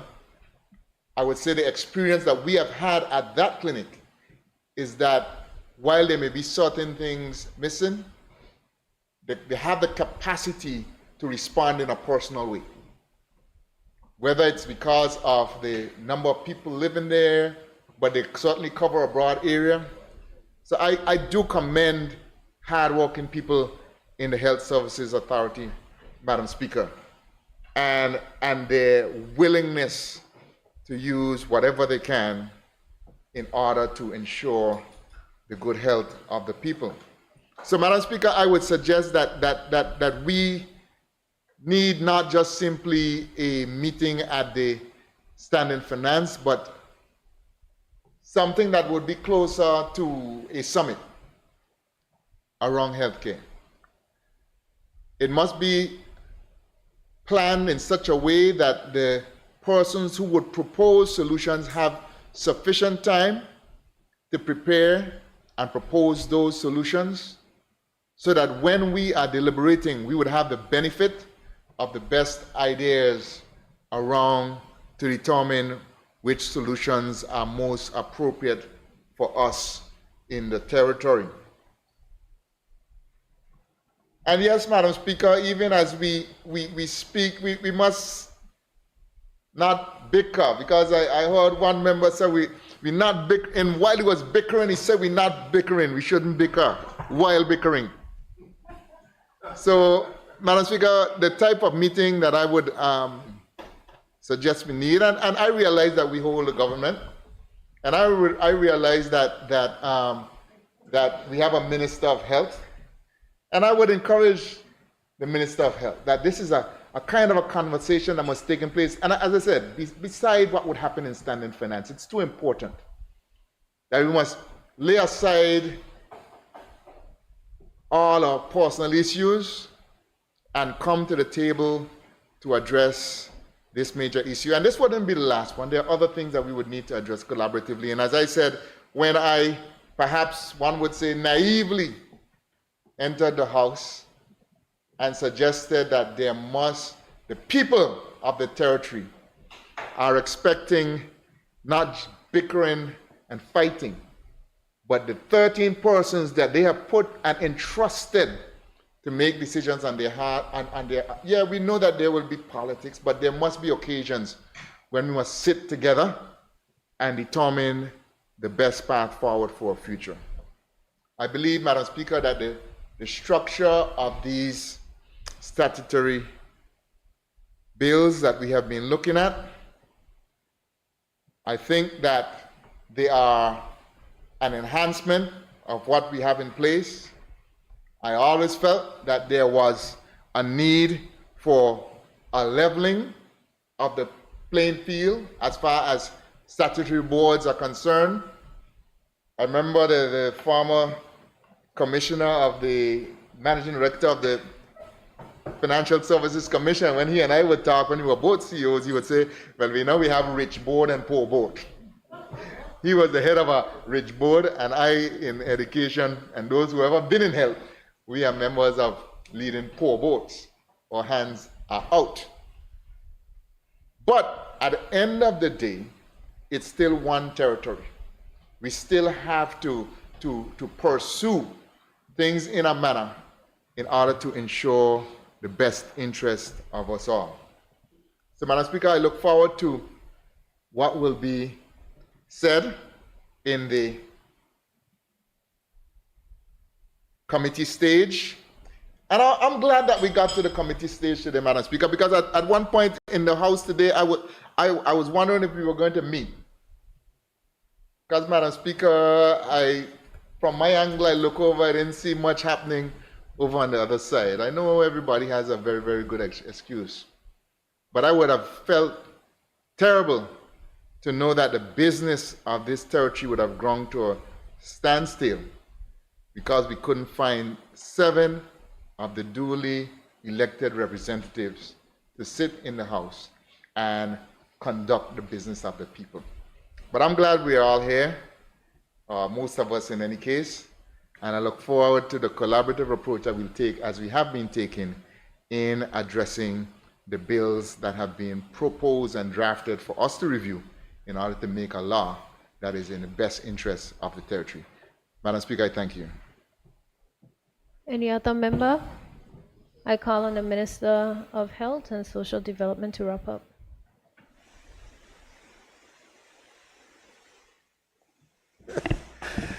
Thank you, Madam Speaker.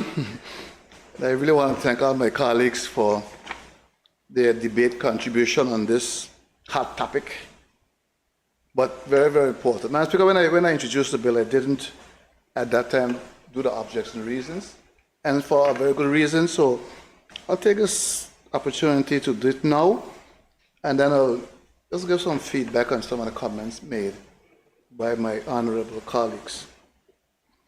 The Beaver Health Service Authority is charged with the responsibility of administering, managing, and operating the healthcare portfolio and is the largest healthcare provider in the territory. It was said earlier.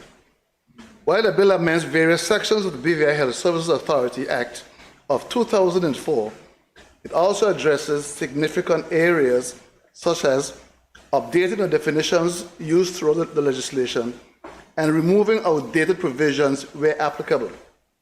2, ensuring accountability through aligning the management structure with best practices in order to ensure that a hospital remains in a state of readiness to continuously achieve its accreditation status. Very, very important, Madam Speaker. Number 3, enhancing and strengthening the governance mechanism. 4, the bill also saw significant improvements that allows for enhancing efficiency and transparency. Madam Speaker, this bill is part of a wider strategy of improving our social protection regime. Madam Speaker, it is no secret that adequate and quality health care in the BVI is of paramount importance. As such, it is important that the authority is positioned to provide a level of care that the people of the Virgin Islands deserve.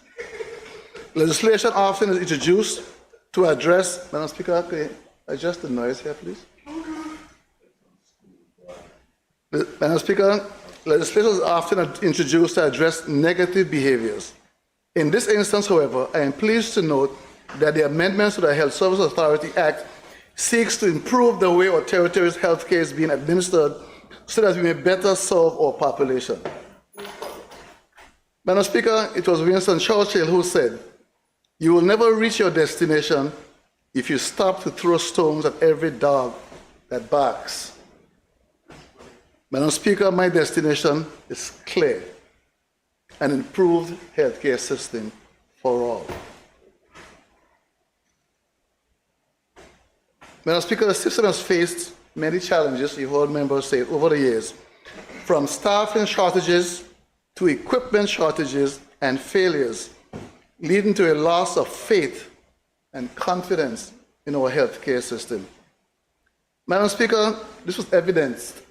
But at the recent meeting on Virgin Order, a health meeting on Virgin Order, I asked a question to a packed room of residents when I asked, how many of you are registered users of the Nurse Iris O'Neill Clinic?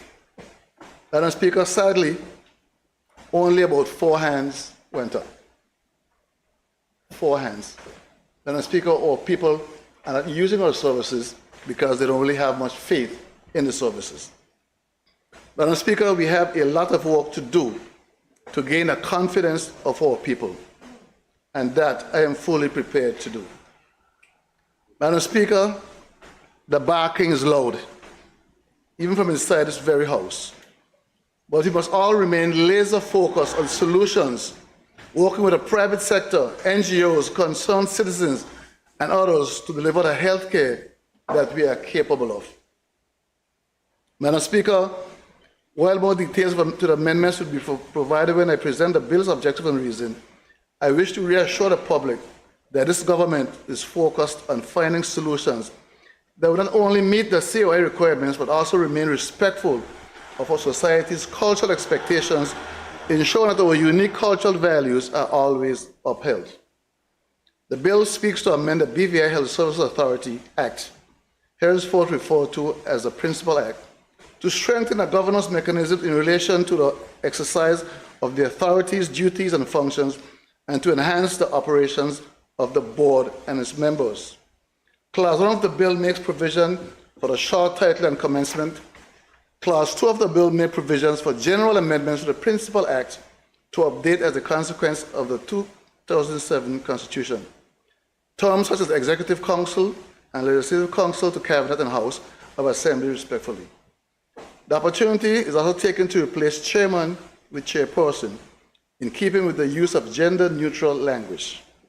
Clause 3 of the bill amends the interpretation section of the Principal Act to update a section by removing terms no longer in use and provide for the terms introduced as a consequence of this amendment. Clause 4 of the bill amends the Principal Act to change the name of the heading of Part 2 to reflect that it deals with both the authority and the board. Clause 5 of the bill amends Section 5 of the Principal Act to inter alia set out what is fit and proper for the purposes of members of the board. It also creates an obligation for members of the board to observe, abide, and conduct themselves in accordance with the Code of Conduct set out in Schedule 3 of the Integrity in Public Life Act. Clause 6 of the bill inserts new sections 5A, 5B, 5C, and 5D into the Principal Act, which creates provisions regulating the use of executive powers, the functions of the authority, the functions of the minister, and obligation for members of the board to complete the declaration of interest upon appointment and on the anniversary of the appointment for the duration of their tenure on the board. Clause 7 of the bill amends Section 6 of the Principal Act to provide for additional requirements, including the requirement that the accounts and records of the authority must be kept in accordance with the guidelines set out in the financial governance policy for statutory bodies and boards.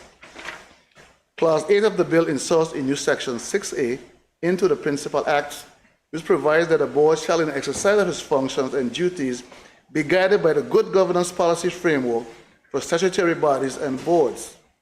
Clause 9 of the bill amends the Principal Act by repealing Section 8 and replacing it with a provision which provides for the appointment of a chief executive officer and executive management of the authority.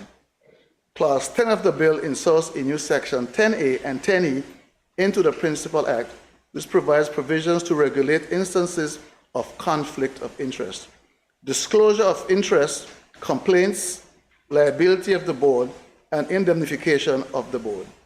Clause 11 of the bill inserts a new Section 15A into the Principal Act to make the provisions of the Public Procurement Act 2021 applicable to procurements by the authority. Clause 12 of the bill amends Section 24 of the Principal Act to give the minister power to conduct special audits where he has reasonable cause to believe that one is required. Clause 13 of the bill amends Section 25 of the Principal Act to provide for the board to carry out an annual performance self-evaluation It also provides for guidance on the preparation of annual reports. Clause 14 of the bill inserts a new section 25A into the Principal Act to make provisions for a financial governance regime. Clause 15 of the bill amends Schedule 1 of the Principal Act to enhance the procedures regulating the operations of the board. It makes provisions for staggered membership of the board, sets out the functions of the chairperson and deputy chairperson, creates the obligation for members of the board to take an oath of confidentiality, and sets out guidelines that the board should use by way of the board meeting and procedure policy. Clause 16 of the bill inserts a new Schedule 1A to 11 to 1I, which provides for the new forms and guidance of documents introduced into the substantive provisions of the bill. Clause 17 of the bill amends Schedule 2 of the Principal Act to update the list of lands transferred to the authority. Madam Speaker, a lot has been said today. I'll try to address a few of them. But Madam Speaker, before I even begin, yes, I have a lot of notes from what members said. Before I begin, Madam Speaker, I just really want to thank the HSA workers, the nurses, doctors. I call them the unsung heroes, Madam Speaker. For every bad story, Madam Speaker, can I still speak in peace, please? Madam Speaker, for every bad story I hear about HSA, I have 10 good stories of the excellent service given by our doctors and nurses and other persons throughout HSA, from Enigada to Jasper. Yes, Madam Speaker, we have a lot of work to do. But no time for complaining and finger pointing. It's correct. The ball is here. I met the ball here, and we're going to move the ball forward. I'll start, Madam Speaker, with the very first speaker who spoke today, which was Honorable Turnbull from the 2nd District.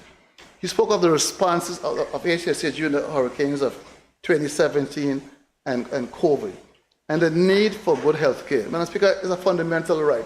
And no matter where you are in the BVI, no matter time of day or day of the week, you should have access to health care. And I'm all for that. Madam Speaker, health care requires persons to react very quickly.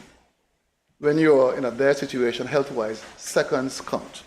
We have to do all we can to get persons into a medical facility in as short a time as possible. The member also spoke of medical tourism and medical schools. Madam Speaker, these things have been spoken about for a very long time, and we too are picking up the ball and trying to make this a reality. It's very important as we go along with diversify our sources of income. We also have to make sure that we get our healthcare workers trained. The more, the quicker, the better. Madam Speaker, we've always had a challenge of compensation packages for the medical personnel. And they always seem to, they'll have different reasons. And the member asked a question, or he intimated about getting locals living abroad to come back home. Madam Speaker, I'm in contact with a lot of medical professionals, BVLanders, who live abroad. And they contact me a lot from all over, from the UK, America, all over the world, even in Africa. And I said to them, I'm not ready for you yet. We have to get certain things in place. Madam Speaker, that's what we're doing now. Putting certain things, getting our house in order, so to speak. So when you bring these persons home, they're coming home to something nice.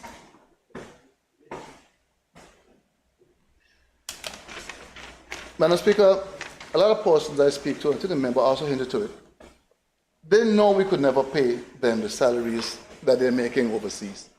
And they've said to me, fine, let's find some kind of compensation in between. I know we'll make less money, but I also want to get back to my people in the BVI. And let's have a conversation on how to make it work. Maybe instead of working 12 months in the BVI, I can work 4 months or 6 months in the BVI and 6 months back in my country. Let's find ways to make it happen. I said, yes, I hear you. Let's always stay in touch.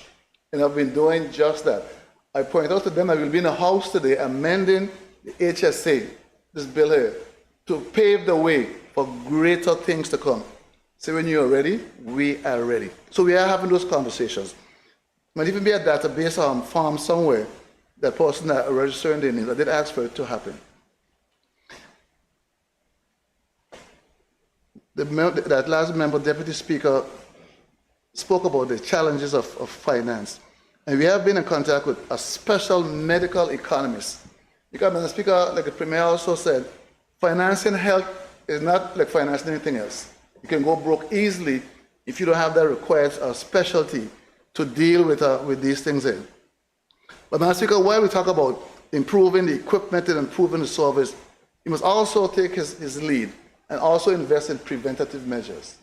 You heard it was mentioned several times today, dialysis. My records show we have currently about 51 persons in dialysis, with about five known cases ready to go on. But, Madam Speaker, I can assure you there are a lot more persons out there in pre-dialysis stages because we're not taking the preventative measures like the member for the 6 hours to mention. Let's grow more local foods. Let's exercise. On September 14th, we launched BVI Moves, which encourages us to get more active. Not only do we want to eat more local foods, eat healthier foods, but also get active. When I came down to see what's happening with the BVI Moves launch, I was so pleased to see so many groups walking that same Saturday morning. I think there was one in Carrot Bay. I think Rotary had the first Caribbean Bank had one somewhere along Seacoast Bay, and then there was one in town, and I passed other persons walking in smaller groups. Madam Speaker, preventative measures, we could build all the units we want for dialysis patients, we could do all we want. These things are preventable. Non-communicable diseases are high. They are high. The ages are trickling down. Last week, the Minister for Education, I attended the inaugural meeting of the Ministers of Health and Education. Because what is happening in the youth, we are seeing play out in adulthood. And what we have seen is the non-communicable diseases are trickling down. It's trickling down into our high schools and primary schools. And diseases we normally saw in adults, we're now seeing in the schools. So we have to pay attention to what's happening in our schools. What are the kids eating? Obesity is on the rise. What are they eating? Are they exercising? Let me take it even further. What's happening during your prenatal, your postnatal era? And even more importantly, your postnatal. Are we looking at our pregnant ladies and saying, are you doing your regular checks on what you're carrying, that precious thing you're carrying? Are you seeing a doctor regularly? Once the child is born, are you then following up with the doctor, making sure every week or every month the child is being seen? It's so important that we take our concern from adulthood. Yes, we like to talk about dialysis machines. We call that down the river. The person already been damaged. Let's prevent our people from getting down the river. Things will happen, yes. And I think the member for the A talk about remuneration of staff, and I do agree. If we can do better, we should do better. But Madam Speaker, Keir Starmer, the Prime Minister of the UK, he was on about 2 weeks ago, and he was speaking about health in the UK. And he said he'll give no more money for NHS without reform. Not a penny. Because the easiest thing and the quickest thing they would say, give us money and we'll solve the problem. And we know that is not so. Other things must happen. And what we are doing now is part of that. We have to get the reforms. That last member said, you cannot come to me looking donations, tell me you go beg for donation when I ask you for your books, when I ask you for your annual report. No, these things must be in order, Madam Speaker. We must put our own skin in the game. Talking about dialysis machines again, Madam Speaker. We have about 12 machines down there. And they need to be replaced. I have ordered 4 brand new machines. They should be here in a couple of weeks. But I need 8 more. So anybody who finds some donors, they have to give us 8 more, come talk to me. You have to get the unit fixed. I'm prepared to do that. But I'm putting skin in the game first. I'm not asking you for something and I have nothing. Madam Speaker, I checked on my computer a while ago to see where we are with reports. BVI Health Services Authority audited financial statements. I have 2 on my computer to go to Cabinet. But look at the years, 2017, 2018. And I'm sure if you ask questions why and they're done, you get an air full of excuses. Well, I ain't got that, I ain't got that. But where are you going without these? Can you ask anybody for anything and they ask you, well, can I see what you've been doing with the money you have been getting. They want to know. Nobody's going to give you anything and not know what you're going to do with it. The Premier spoke about the Contracts Committee. It's a very important committee to help us regulate how the financing go between HSA and NHI. And yes, we have amendments to bring for NHI. Been trying to get it since November 2020. 4 years later, they're not here yet, but the PSs assured me they'll be coming soon with additional amendments. But you can't make the perfect the enemy of the good. Let's do what we have to do. Dialysis is a concern. These things are so preventable. Cancer Center, yeah, we've had talks to some schools interested in doing cancer here. Just today, I had a call about it. We're going to try our best to make it happen. The member for the 8 spoke a lot about fiduciary responsibility and that real estate costing $48 should not go for 15 or 12. 12, thanks for the correction. I didn't mean to interrupt him all, but 12. So I want to know a question. Are you being more responsible when you turn down $12 or more responsible when you refuse 40 and have 0? Which one is the wisest one?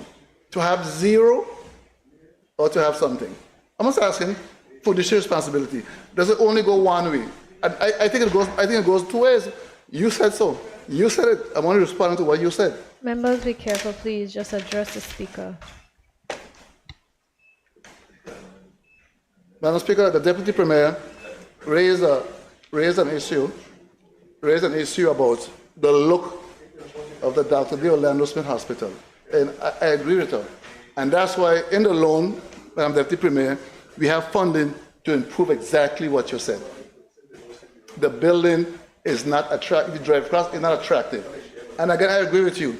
The building is named after Dr. D. Orlando Smith, a man who has served 50 years in medicine, also in politics, given his whole life to this community. Let's get his name on that building. Let's have the building looking dignified like it's supposed to be. I'm committed. Once we pass the resolution, that work, I'm sure all the paperwork are already done to get the work started. Just waiting on the funding to get it done. But it must be done. And the issue of mental health, I want to commend Dr. Rubin and her team for the excellent work they started in addressing mental health by first trying to remove the stigma where persons can find safe spaces to discuss mental health. For too long, it was a taboo subject where people were dropping and dying and falling apart. They were afraid to discuss mental health. They've done an excellent job with that campaign of removing that stigma to the persons, particularly young persons, are quite okay speaking about their mental health, their mental state. Even at a conference in St. Kitts, we were there last week with the Minister of Education. The government mandated that the students of the St. Kitts must come to the conference.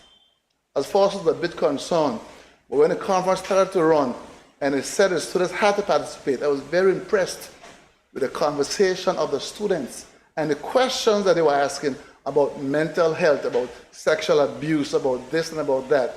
Because these were topics that are dear to them. And I felt proud that the students felt comfortable in a setting of ministers engaged with the ministers at a very high level. I think it was the Premier who mentioned about a salary review for HSA. There's hardly a time I go to the hospital, I don't get this question. So I'm all for it. I'm all for a salary review for HSA. These persons sacrifice. They don't do the job for the money. They do the job for the love of the profession they are in. These are persons who naturally care for persons. They say, yes, but love don't pay bills right now. We need money to help with our bills. And Premier, if you could find the funding to help out here, I fully support it. I will make sure it goes into the budget. Madam Speaker, the Premier read out some figures of the subvention. He went all the way back to 2005, where he started at 15 million to today, 41 or 42 million. When the member for the 8 was doing his presentation, I interrupted him to clarify something. He said they got $42,000 in subvention only. 42 million, sorry, 42 million. But Madam Speaker, I want the record to show there has hardly been a year for the last few years that they only got $42 million. Madam Speaker, I'll go all the way back to 2018.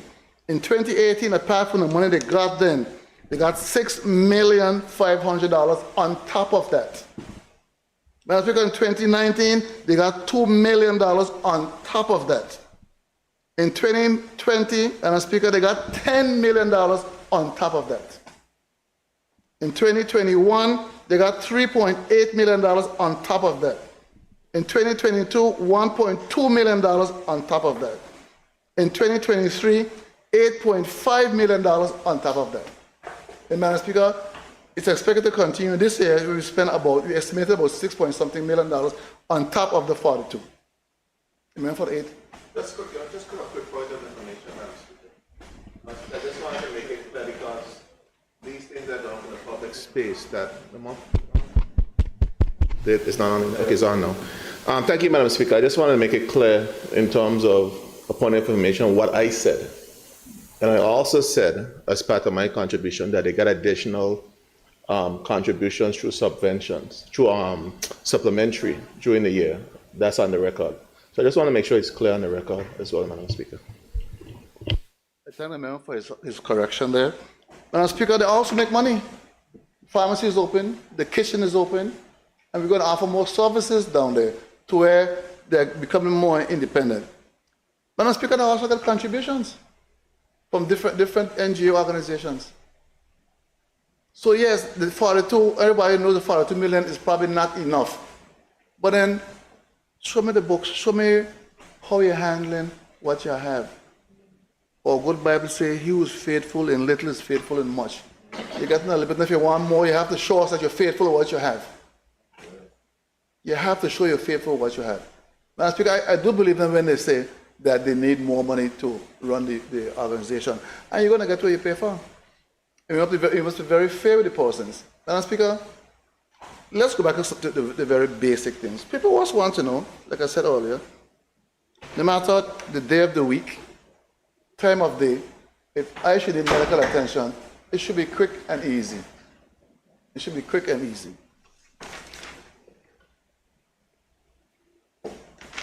Madam Speaker, one of the things we have in this bill, and the member for the 6th, he's back now. All right, not right now. Member for the 6th talk about adequate funding. Just went over some of that. Madam Speaker, I'm glad to see, I think it came out from one of the bills, where the boards are kind of mandated to actually actively go out and seek funding. Because two of the areas that we know, Madam Speaker, there's lots of donor funding far in the world is education and healthcare. But it's not going to drop out of the sky in anybody's hand. We have to actively go there and seek these donor funding. But we have to get our house in order, Madam Speaker. We have to get our books in order. We have to get all these things in order. You also spoke of the rates of cancer as a concern to all of us. And we've been doing some work behind the scenes on documenting causes of death. It hasn't been made public as yet. And Madam Speaker, the member alluded to, as I get ready to take my seat, alluded to persons being dropped off at the hospital. Madam Speaker, we do have some funding for a halfway house because we have to take care of our people, or indigent persons, or persons whose family are not able to care for them.